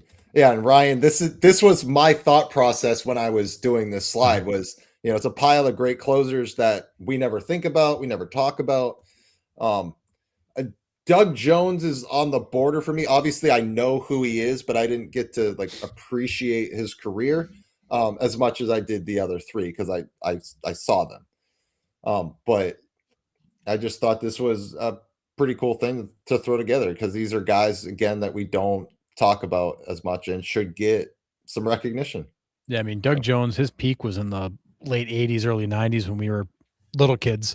Yeah, And then he had like a blip there in his 40s at the end of the 90s where he had a couple of good years, but a guy that pitched for quite a while. But his peak was it was short and and then it was a lot of kind of nothing in between. yeah, yeah. I loved it. So That's awesome. this is like one of the coolest parts about putting the show together was kind of like going through and like picking guys that we don't talk about much and bringing them up. So all right, this one was kind of cool for me to put together too. So players possibly robbed of a 300 home run Mm. career milestone because of the 94 strike. Now, I could have gone back and done it for the 81 strike, the COVID season. I could have done it, but I just stuck to the 94 strike. Ricky Henderson, yes, Hall of Famer, 297 home runs. We don't have the strike. Does he hit 3 more home runs? Absolutely. Absolutely. Tim Salmon, 299, right on the cusp. He definitely would have. Yep. This one, maybe not. I want to know your input. Kent Herbeck at 293. Oof. Tail end of his career. He wasn't a massive power guy, as in terms of numbers. He wasn't. 7 is probably too much for him to hit in like the couple months they missed. Yeah, it was like a month and a half, 2 Yeah, months. it's like 6 or 7 weeks that they lost. So, I mean, Ken Herbeck probably not, but he could have gone on a heater. Who knows? But I would say he's borderline. The other two for sure. Yeah. So I put on Kent Herbeck as a discussion I point because he was the next closest to possibly have reached that yeah 300 milestone. yeah. I think it'd be tough for him to get there, but I'd like to believe he would have made it. Coming from a Twins fan, was, Carter Yeah. says was towards the end of his career, I'd say 5 tops, and that's where I was kind of going with it too. But yeah, Curtis, good old Salmon Patty, and I still think one of the craziest things is Tim Salmon never made an All-Star game. I just that one blows my mind. Yeah, and then Matthew just said it. Salmon's one Yeah. of the best players to never make an All-Star game, and Socha kept him off the roster when he was picking. Yeah, I never understood that one. That Socha had a chance to kind of fix that and didn't. Yeah, crazy. Yeah, and those Angels teams were awesome. I loved watching them when especially in 02, Anderson, Edmonds, Salmon. They had Erstad was in there. Yeah. Great teams. Troy Gloss at third. Yeah. Gloss. You had Adam Kennedy. You had Howie Kendrick roll through there. You had Eckstein there for a little while. You had so many guys roll through Anaheim. Yep. Chone Figgins. Good old Chone. Good old Chone. Yeah. You had Weaver out there on the mound. You had so many interesting. You had the other Finley. Yeah. Yeah. I love those Angels teams. It's fun. But yeah, I thought this one was kind of interesting to kind of dig up and talk about. But that's very cool. All right. This one is a little bit more hypothetical, but I want to know your take on it. If the MLB reset every single stat, but not everyone's ages, which statistic reaches a 300 milestone first, and who does it? So I'm talking home runs, wins, all of that. Whew. Wins, I would say wins, stolen bases, home runs. Because RBIs, you can get there in a season and a half, and that's a crapshoot. Yeah, hits, you can be there in a season and a half. So let's say home runs and stolen bases, because no one's reaching 300 wins, so that's a stupid one. So let's just stick home runs, stolen bases. What gets reached first, and who gets there? Oof, I'm gonna go with 300 home runs, and Aaron Judge gets there first. I think that the next 300 milestone behind that would be Corbin Carroll with 300 steals, then Ohtani with 300 home runs, then Bobby with 300 steals would be the order of operations for me. Okay. Mike Reed says Judge or Ohtani gets 300 home runs. John Temple says stolen bases would be more impressive. Agree. Nick Kurtz. I do not hate this selection at all. No, I don't at all. Nick Kurtz, 300 homers. I'm with you, Silix. If a train leaves the station at the exact same time as an airplane, what is the square root of pi? It's 300, believe it or not, actually. Isn't that weird? Nailed it. Yeah, John, this was where I was going to go with it. Do you think Aaron Judge has 300 home runs left in him? Oh, yeah, good point. You don't reset the ages. Right. Then no, I don't think he does have. I don't think he has 300 home runs left in him. I think in that case it'd be Ohtani to 300. It'd be Ohtani to 300 home runs, Carroll to 300 steals, Witt to 300 steals, and Judge probably doesn't get to 300 of anything. Yeah. Well, so yeah, that's a fair point. I did not consider the fact you didn't reset age. Yeah. So Corbin Carroll, I think, got 300 triples before he gets the 300 steals because that dude is a triples machine. I wrote this and I still haven't made a decision on which way I want to go with it. Again, if Ronald Acuna was healthy, I would take him in steals in a heartbeat. I'm actually going to go a little, maybe a dark horse pick here. I'm going to go Ellie De La Cruz, stolen bases. I like it. So, but I think I'm with, just to be different, but I think it's Ohtani to 300. I mean, let's face it, 45, 50 home runs every single year. Kyle Schwarber, but we're getting up in age, so he would have to have again, I don't math. 5 more seasons of 50 home runs. 6 more seasons of 50 home runs to get there. I don't think Kyle Schwarber's got it. Yeah, I mean, But Ohtani turns 32 in season next year. so still hitting 50 home runs when he's 37. I mean, he's got a better shot than Judge, who's a couple years older. Matthew, I like that one. Caminero home runs.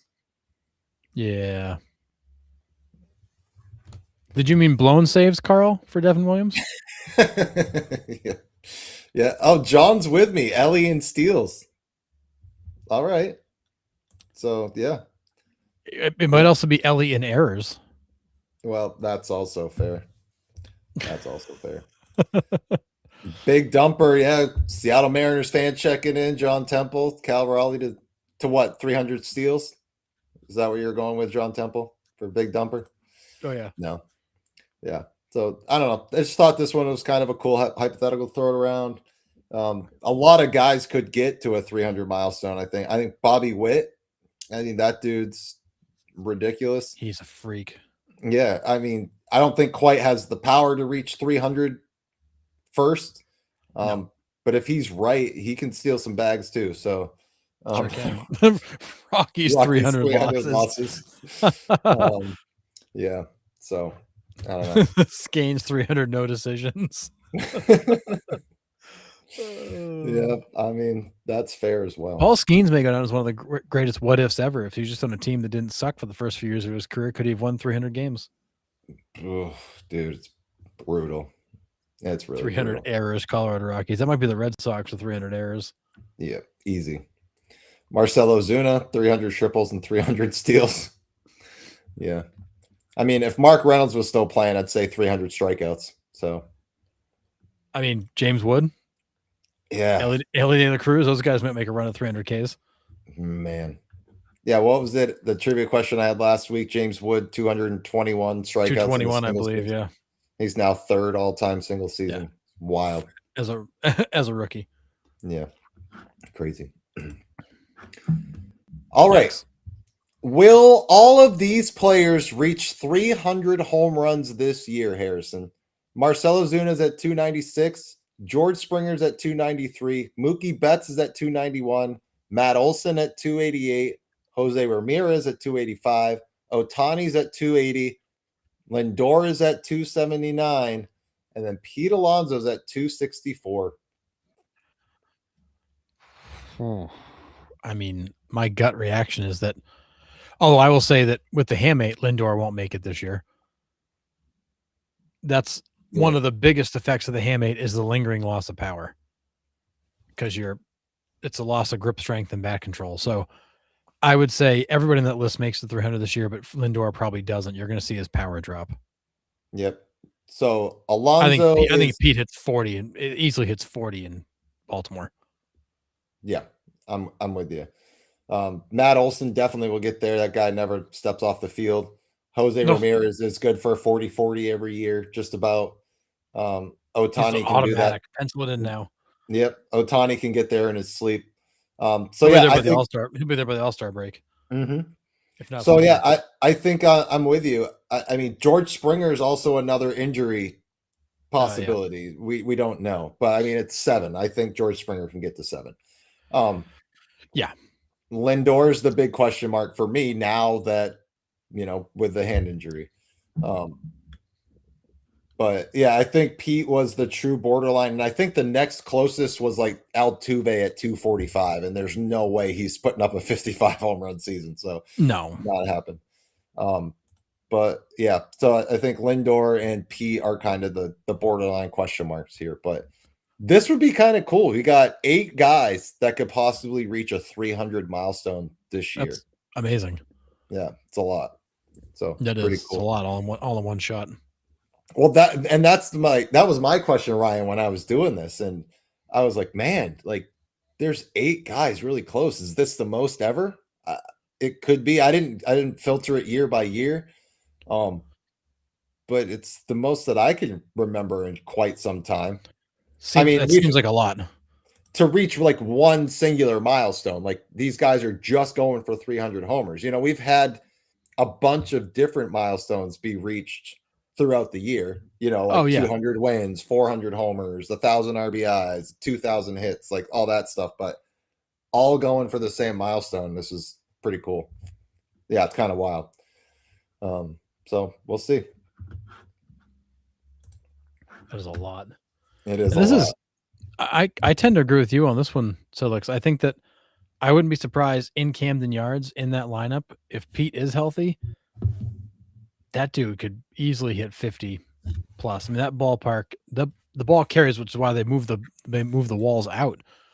Now they're going to creep him back in, but I think that he could go crazy there, and Yeah. his ability to hit to the opposite field will definitely play to his favor. John Carter, Jermaine Dye, and Paul Konerko didn't just hit their 300 home runs in the same week. They hit them back to back. Yeah. In the same game. They Crazy. both hit their 300 career home runs back to back. So, yeah. All right. I told you guys, if you've been watching, to brush up on your 300 based MLB trivia. So here we go. You ready for this? Let's do it. Who is the only player who also happens to be a Hall of Famer to have exactly 300 career home runs? And if you were paying attention to the show and close attention to the show, I already put this guy's picture in one of the slides in our 300 based discussions. If I wasn't busy talking, I could have been paying attention.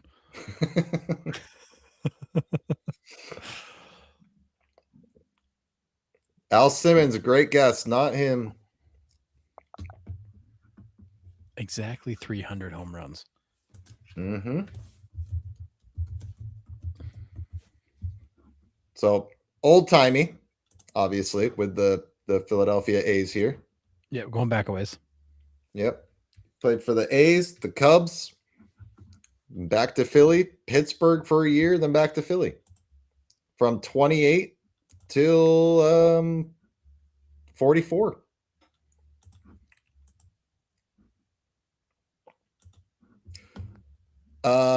Jimmy Fox, good guess, not him. Ted Williams, not him.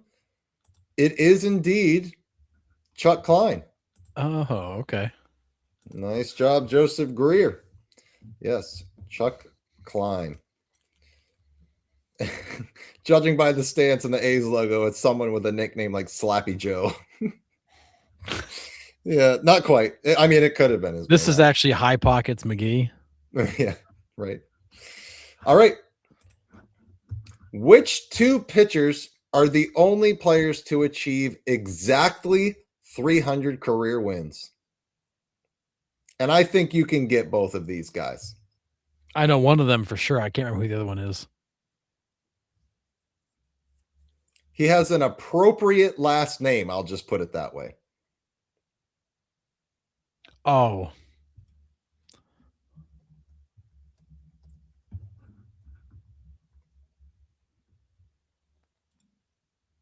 Yes. Yep.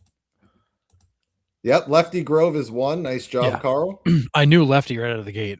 I could not remember who the other one was. Yeah. And Early Win. Yes. Carl yes. cleans up on this one. Nice. Yeah. Early Win and Lefty Grove. Nice job. Yeah. So Win was the appropriate last name there, to give you a hint. So pretty good. Yep. Nice job. All right. Some current trivia for you. Only two players that recorded at least 250 at-bats had exactly a 300 average in 2025. Dominic Canzone and who?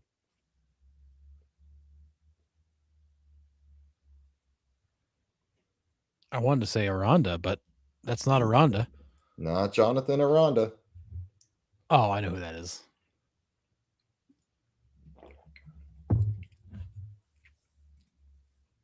Yep. Yep.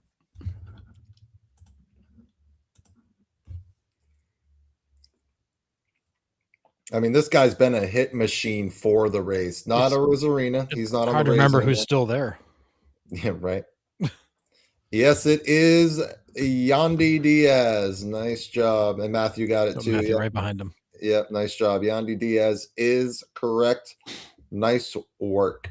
Yep. Ryan got it too. Oh, here they are. They're all coming in now. Yep. Everybody got it. Yandy Diaz. Nice job. All right. Carl is Dork's sidekick.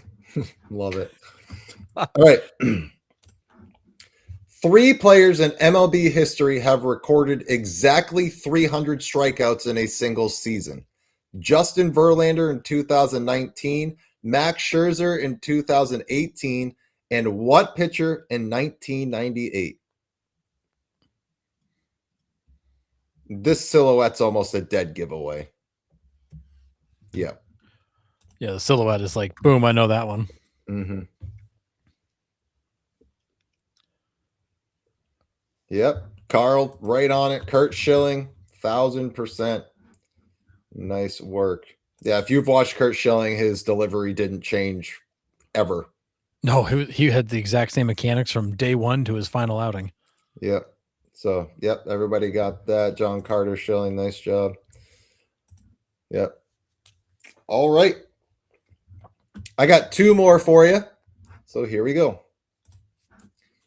2 Hall of Fame pitchers have pitched exactly 300 innings in a single season. Amos Rusi in 1898 for the New York Giants, and I probably butchered that name, so you're welcome. And which pitcher that achieved 300 innings in 1902 for the Athletics?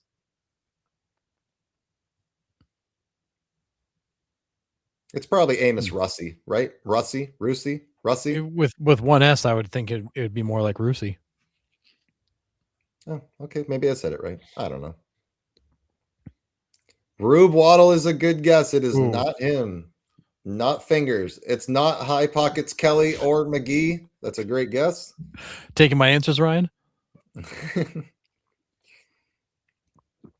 Oh, man.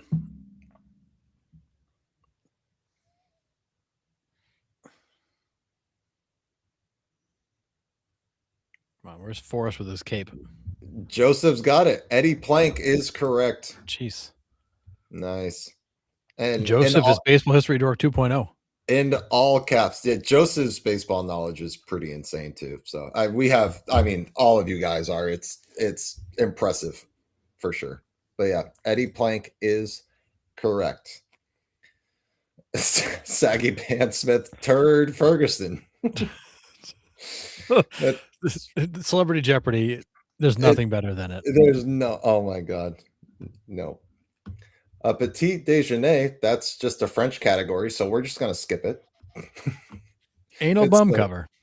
Yeah, it's so good. All right, last one I got.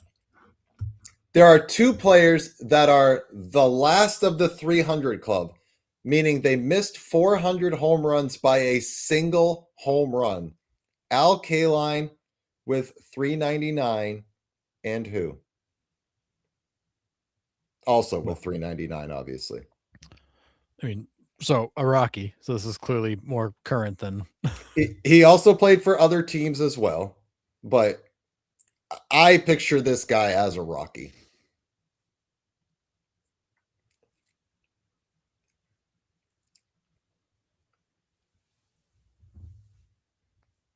Yeah, I'm pretty sure I know who this is. There's only 2 or 3 guys on that Rockies in that Rockies organization you'd even think of for this. Yep. We got Vinny Castilla. That's a great guess. We have Dante Bichette. Good guess. Larry Walker. Good guess.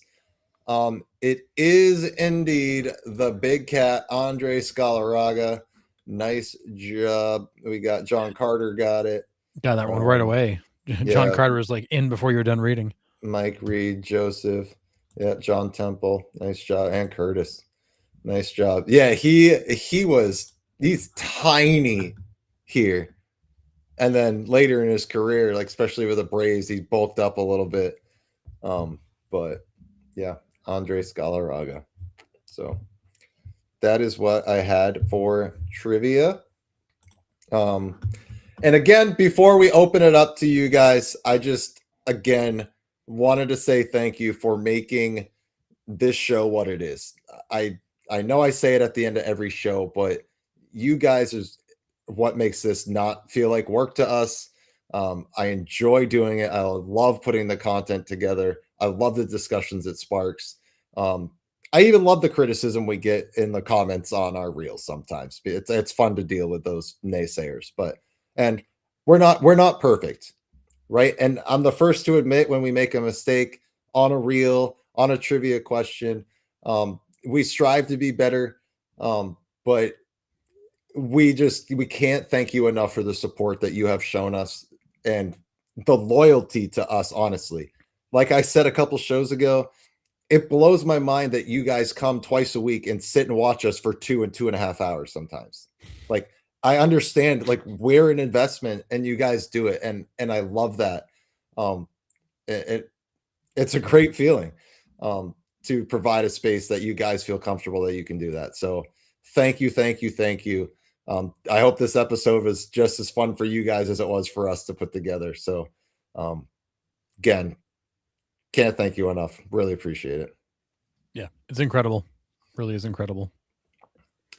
So with that, do you guys have anything else you want to bring up? Harrison, do you have anything that we have missed? I mean, I know we covered a lot at the beginning, but I know there is some other stuff floating around there. Just didn't have time to put it in.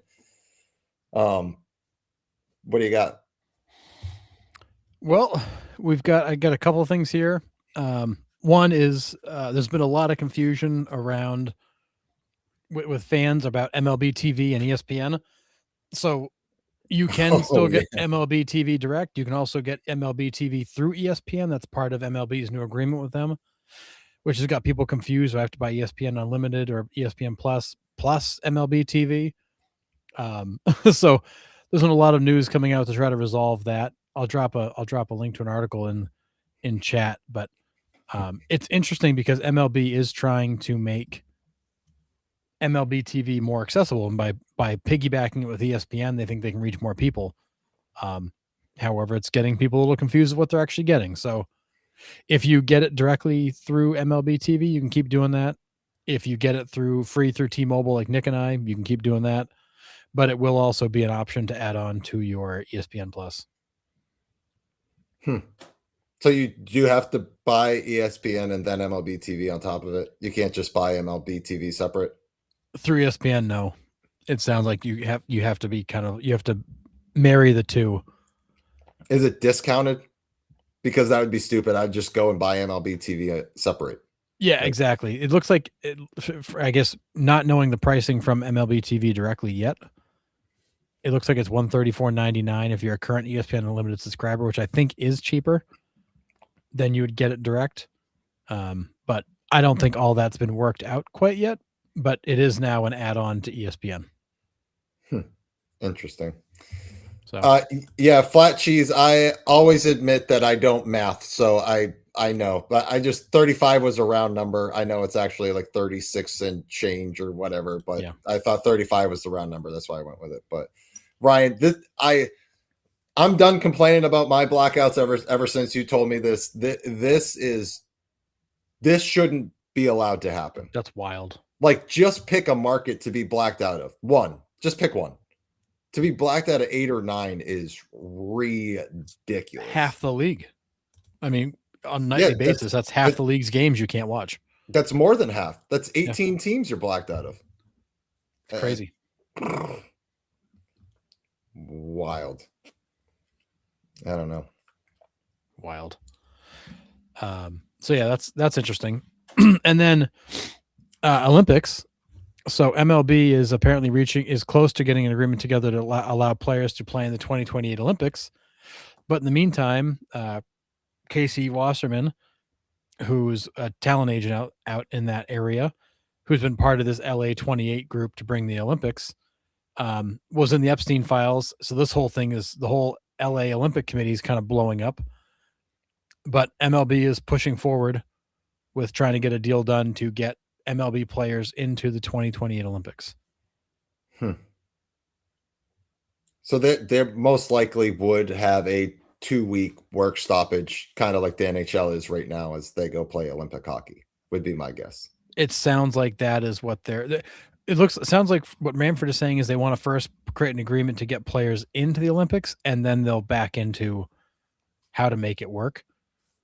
They're also not sure the Which level of makes sense. interest you're going to have from major league players. Also, like they want to make it an option, but they're not going to like force anybody to go.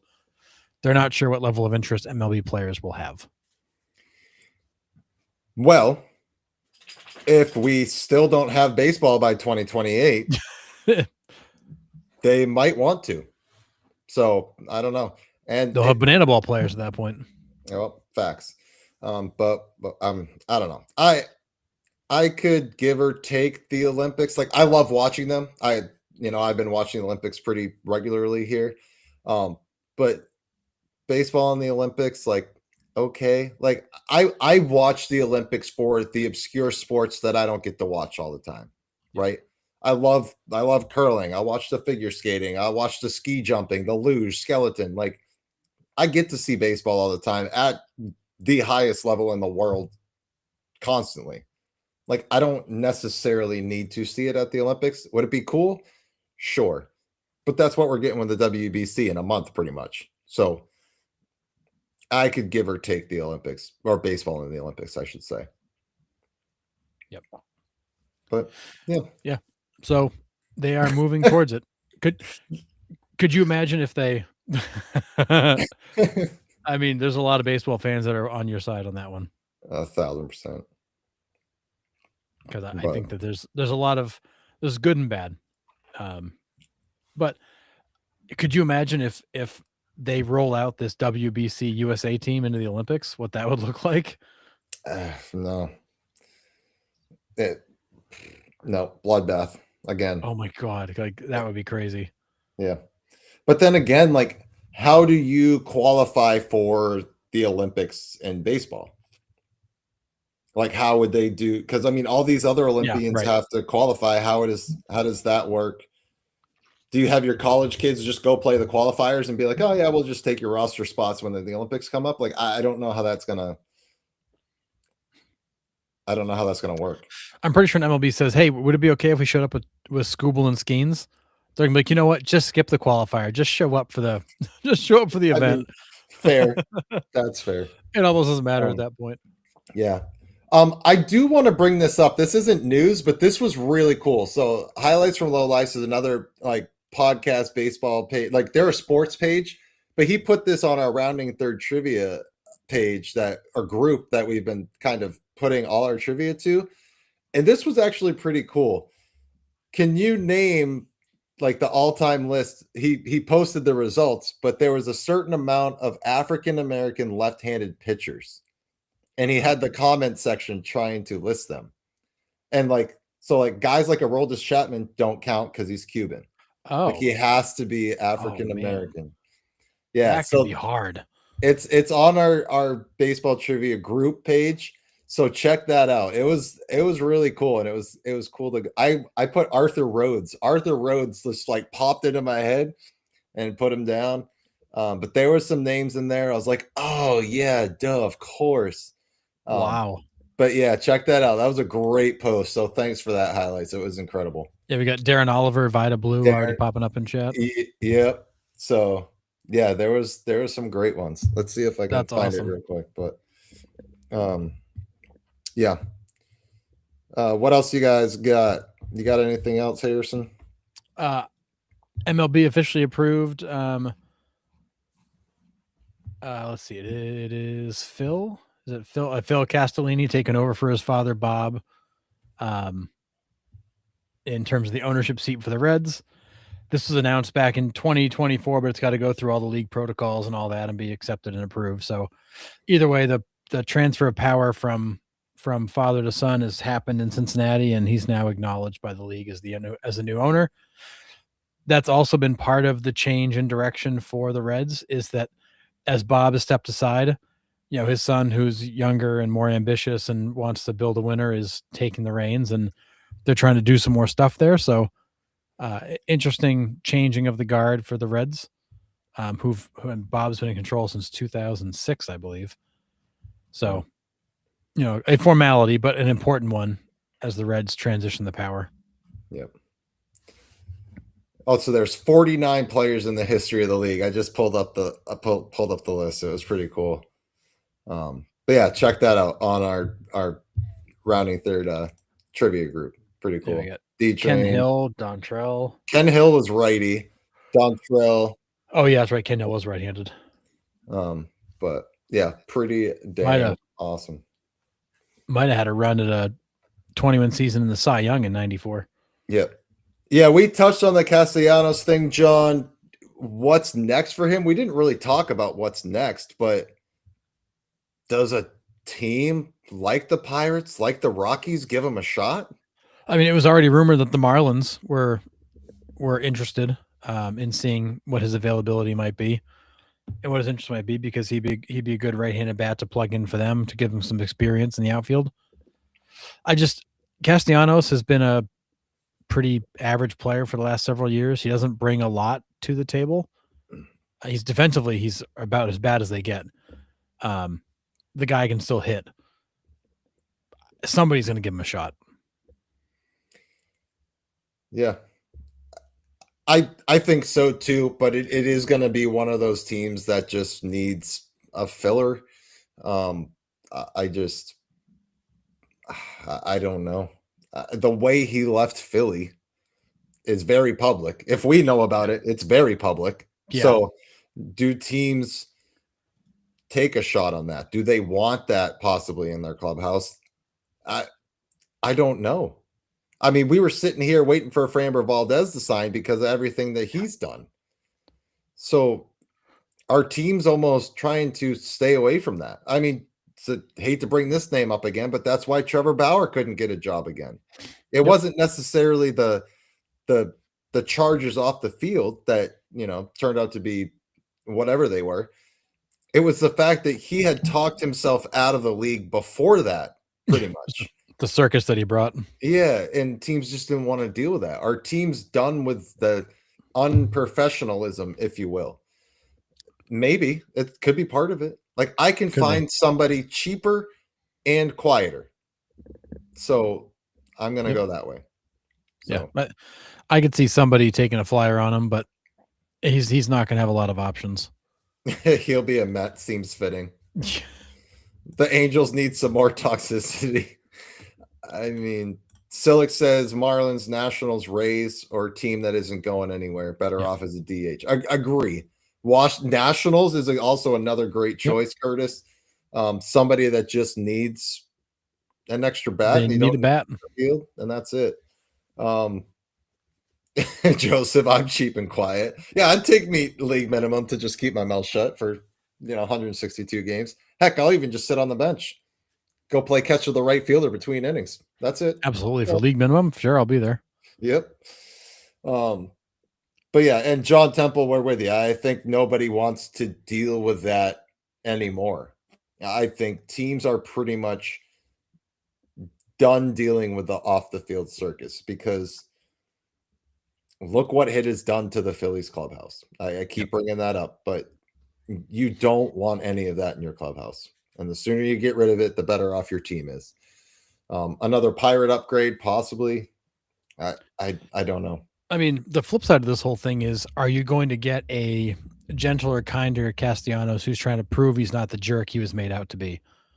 Are you going to get a guy who's happy to be somewhere else and who wants to prove that he's not the cancer he's been kind of described as? Right. Who knows? Greg said, dude, I'll go up there and just take HBPs for league minimum. I mean, that's with all the painful way to make a living, man. Not with all the armor they got now. I mean, true. Flat, the shoulders, pad. I'll just go up in full football gear. I say they'll be suspicious when you walk up there in like a suit of armor. You're like Kid from the Christmas Story, just yeah. I mean, seriously though, just like, how was your day at work, honey? Got one in the shoulder, the rib cage. That one really hurts, but got one in the thigh. That one's not too bad. It's a cool bruise, but it doesn't hurt that much. Speaking of rib cage, I guess I should bring this up. Did you see the article where Zach Wheeler actually kept the rib that was removed from his thoracic outlet syndrome surgery? No. I gotta go find this. What? I was like, wait, what? Oh, I did not He see this, John Carter. he keeps the surgically removed rib in his closet. All right then. Article in chat. Okay. Interesting. Yeah. Um, John Carter, I did not see this. Luis Ortiz's lawyer said his client was a victim in the Class A scandal. So he got sucked Yeah. into the Emmanuel Class A stuff. Yeah, I was a victim of throwing pitches out of the strike zone to get paid. Okay. Crazy. Carl, he definitely saved his rib. It's weird as hell.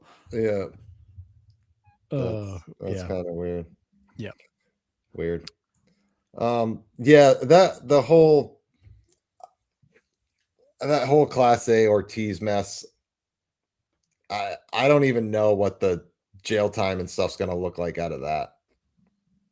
That's got to be worse than Puig's, right? You would think. Oh my goodness, yeah, it's got to be. It's got to be.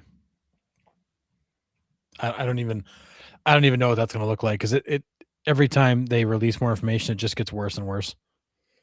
Yeah, right. It was up till it was like 7, and then that like last show it was like, 48 different Yeah. games. It's like, oh, Oh okay, boy. goodness. I don't know at what point the investigation is going to be over. They're probably still looking into this. That's a lot of games you got to rifle through for both of them. Yeah. And then how deep is it? Which we've said we don't know how deep this runs. Who else is involved? Who's betting on the games? Can they track that? I mean, you have to sign into FanDuel and all this stuff. So do they know who this group is that's betting on these pitches? Was Class A in trouble? And this was his way out. Like we said last show, I think somebody said it, paying off a debt without paying off a debt. Yeah, I We just found don't one of know. the New York I found a New York Post article that talked about Ortiz and trying to point the finger squarely at Class A for starting this whole thing. I mean, this is really his only shot to try to get out of it, right? Yep. Is to do that. I mean, not John Carter just sent me that same article. So yeah, I think it's I mean, it makes sense for his defense to go that way, right? Yay, more conspiracies. That's what the world. Yeah. Yeah. Yeah, with all the NBA stuff, I'm expecting MLB to come down with insane punishments with a nuke of a punishment. Greg, that's a great point. The Well, NBA gambling stuff came out, that was huge. And for this to come out right after it, I'm with you. I think this is gonna be bad. well, and if it makes you feel any better, MLB did inform the Guardians a couple days ago that Class A and Ortiz would not be permitted to report to spring training and would remain on leave. Wait, what? No way. I Yeah, can't believe they that. will not be permitted and they will remain on leave. Duh. I mean, That's come the on biggest now. duh of the offseason. Right. Like, Like, yeah. did MLB really have to inform the Guardians that they're not going to be able to come to spring training? I mean, they probably officially have to do it just Yeah. because of legal reasons, but yeah, there's 3 guarantees in baseball. Braves getting hurt, Rockies in last place, Ortiz in Class A not showing up for spring training. I mean, Yeah. come on now. Yeah. And I do agree. It's the league wide if the Guardians just had an interpreter, this issue would have gone away. Yeah. Yeah. Man. His name is Class A. Pretty Bush League move. Oh God. Yeah. It's crazy. But yeah, I'm with you, Greg. The punishment is going to be bad. It's gonna be wild. And the worst part about it is like the punishment from MLB doesn't matter. These guys are going to face like serious jail time. Well, right, and that's what I meant by punishment. Like they're banned. Like this. It's over. This whole on leave thing is just until the official charges come out or the sentencing comes out, and then they're banned. That's that. Yeah, it's a moot point. These guys are waiting for like big time sentences to hit. Yep. So now I'm gonna throw this question out. What's worse? And I know I'm gonna bring this up, and I can't wait for this, but steroids or throwing bets. What's worse? I mean, you could argue it both ways. These guys didn't like change the outcome of games. They just changed the outcome of an at bat to make some money. So there's that angle. Mm-hmm. But at the same time, they were absolutely changing the outcome of bets. So definitely, definitely not good. Yeah, I mean, I'm with you. I I mean, just because in reality, Class A didn't throw any games. no, He just he didn't. He threw a he ball. just yeah, he just screwed up in a bat. But at the end of the day, he was using his position in the game to change the outcome of bets. And then even then, he's not necessarily throwing the at bats. No, most of those He's guys, he still throwing got out. right. He's throwing a ball. I mean, the dude And had an ERA like of damn near 0. It's hard to say that he was causing any harm to his overall performance. you know what, Greg? This kind of just gave me a post idea. Is like rank these in order of Oh my severity. goodness. Just be like steroids, sign stealing, greenies, amphetamines, cocaine. Yeah, Like, John Carter comes immediately behind that. This seems yeah. like a pull for the page if I've ever seen one. Uh-huh. Yeah, absolutely. I'm throwing that together at some point. I'm gonna put it in my notes so I Yeah, don't forget it. Yeah. that's good What's stuff. worse? Um, yeah, man. Banging on It's trash crazy. cans. I mean, Yeah. could throw a lot of options out there. Oh yeah. I might have to brainstorm with you to sit here and So figure many. out the list, but yeah.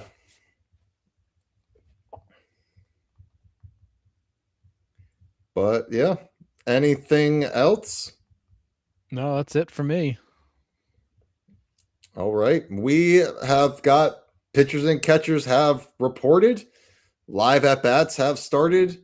Spring training is starting to come along. And So the injuries are already mounting. it's crazy. So we do have We can't even hide the comment. It's on the screen for me to see. yeah, right. I mean, that's facts. Oh man. But either way, yeah, both suck. Yeah, but yeah, Oh man. again, before we wrap it up, guys, again, thank you. You made this episode exactly what I thought it was going to be. You make it special every night we come on, but really cool to celebrate episode 300 with you guys. We had some new people in the chat, love it. And obviously all the guys that keep coming back and spending your time with us. It means a lot. And again, everyone's welcome. We love everybody's input. We try to give everybody some airtime when they're on topic. We have people that come in that aren't on topic that don't see airtime, but you guys all know that because you get on them in the chat with our bouncer cap in there. So Yeah. love it. So really, really appreciate it, fellas and ladies that watch. And thank you from the bottom of my heart. It means a lot that you guys are still there. Yes, check out our Etsy store. Thank you to our promoter there, John Carter.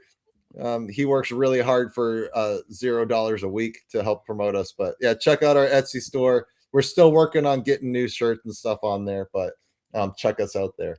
Yeah, we're gonna try to work out like a monthly drop of a couple of different t-shirt designs so we don't just overwhelm the store, but we got a ton of cool ideas.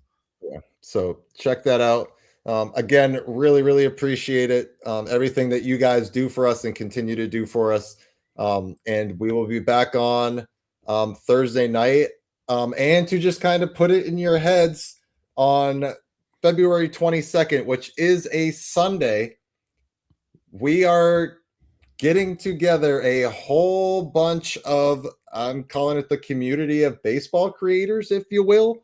All the best minds from like all the pages that we all kind of follow are going to come on and do our prediction show. So it'd be like Romantic About Baseball, Nostalgic Baseball Geezer, Baseball History Dork, hopefully a whole bunch of other guys that do other podcasts too. We're going to invite them on the show and do our not free agent, goodness gracious, our preseason predictions and award predictions. So be really cool to check that out and get your inputs in the chat as we have 6 or 7 people on here, which could be kind of crazy, but we'll see if it works out. But tentatively put that on your calendar, February 22nd. 9 p.m. Eastern Standard Time live, of course. But Always. until then, John Temple, your Seahawks were absolutely insane. That defense was smothering, but crazy. But yeah, we will be back on Thursday, 9 p.m. Hopefully, no injuries to talk about, but it has started.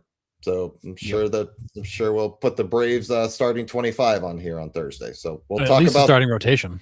yeah, facts. So we will see you guys Thursday, 9 p.m. Eastern Standard Time. Until then, Sunday. We'll see them Sunday. Today is Thursday. Dude, my days are all screwed up. Skipping the Super Bowl messed us all up.